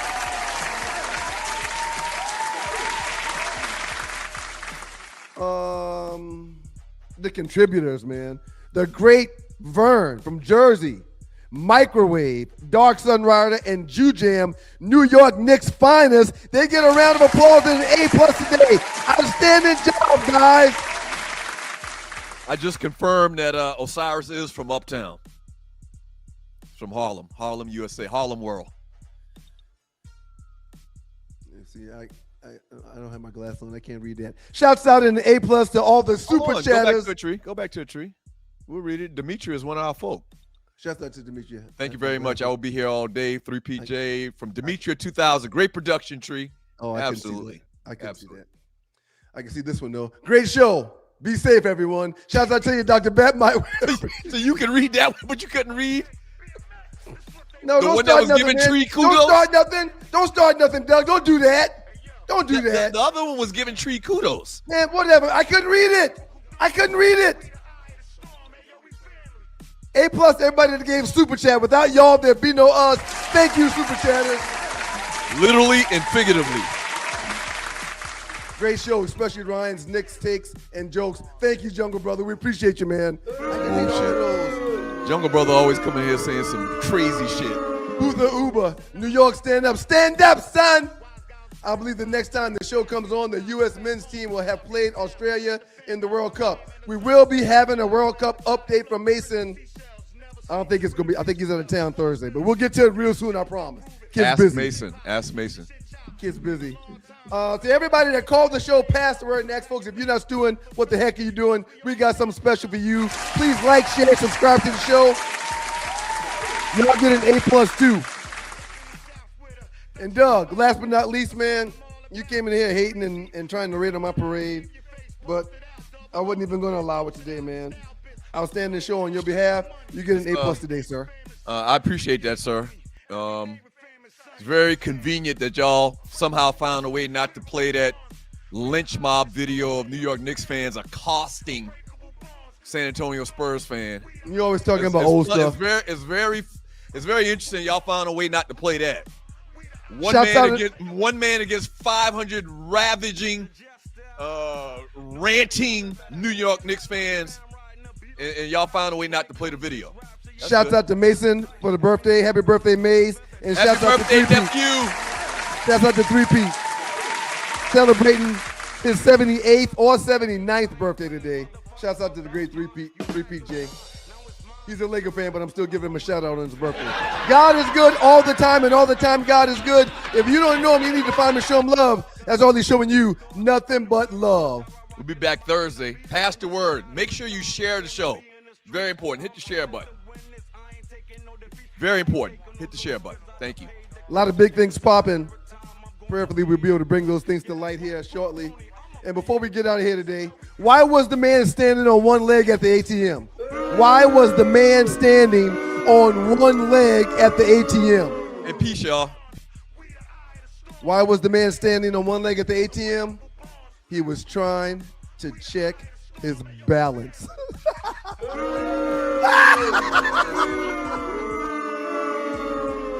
One leg, balance, ATM. Come on, man. This stuff goes over your heads. Y'all be careful in them streets. Nothing stupid in them streets. No interaction with police. And we'll see y'all on Thursday for another episode of the Two Live Stews Experience. Yes! Yes!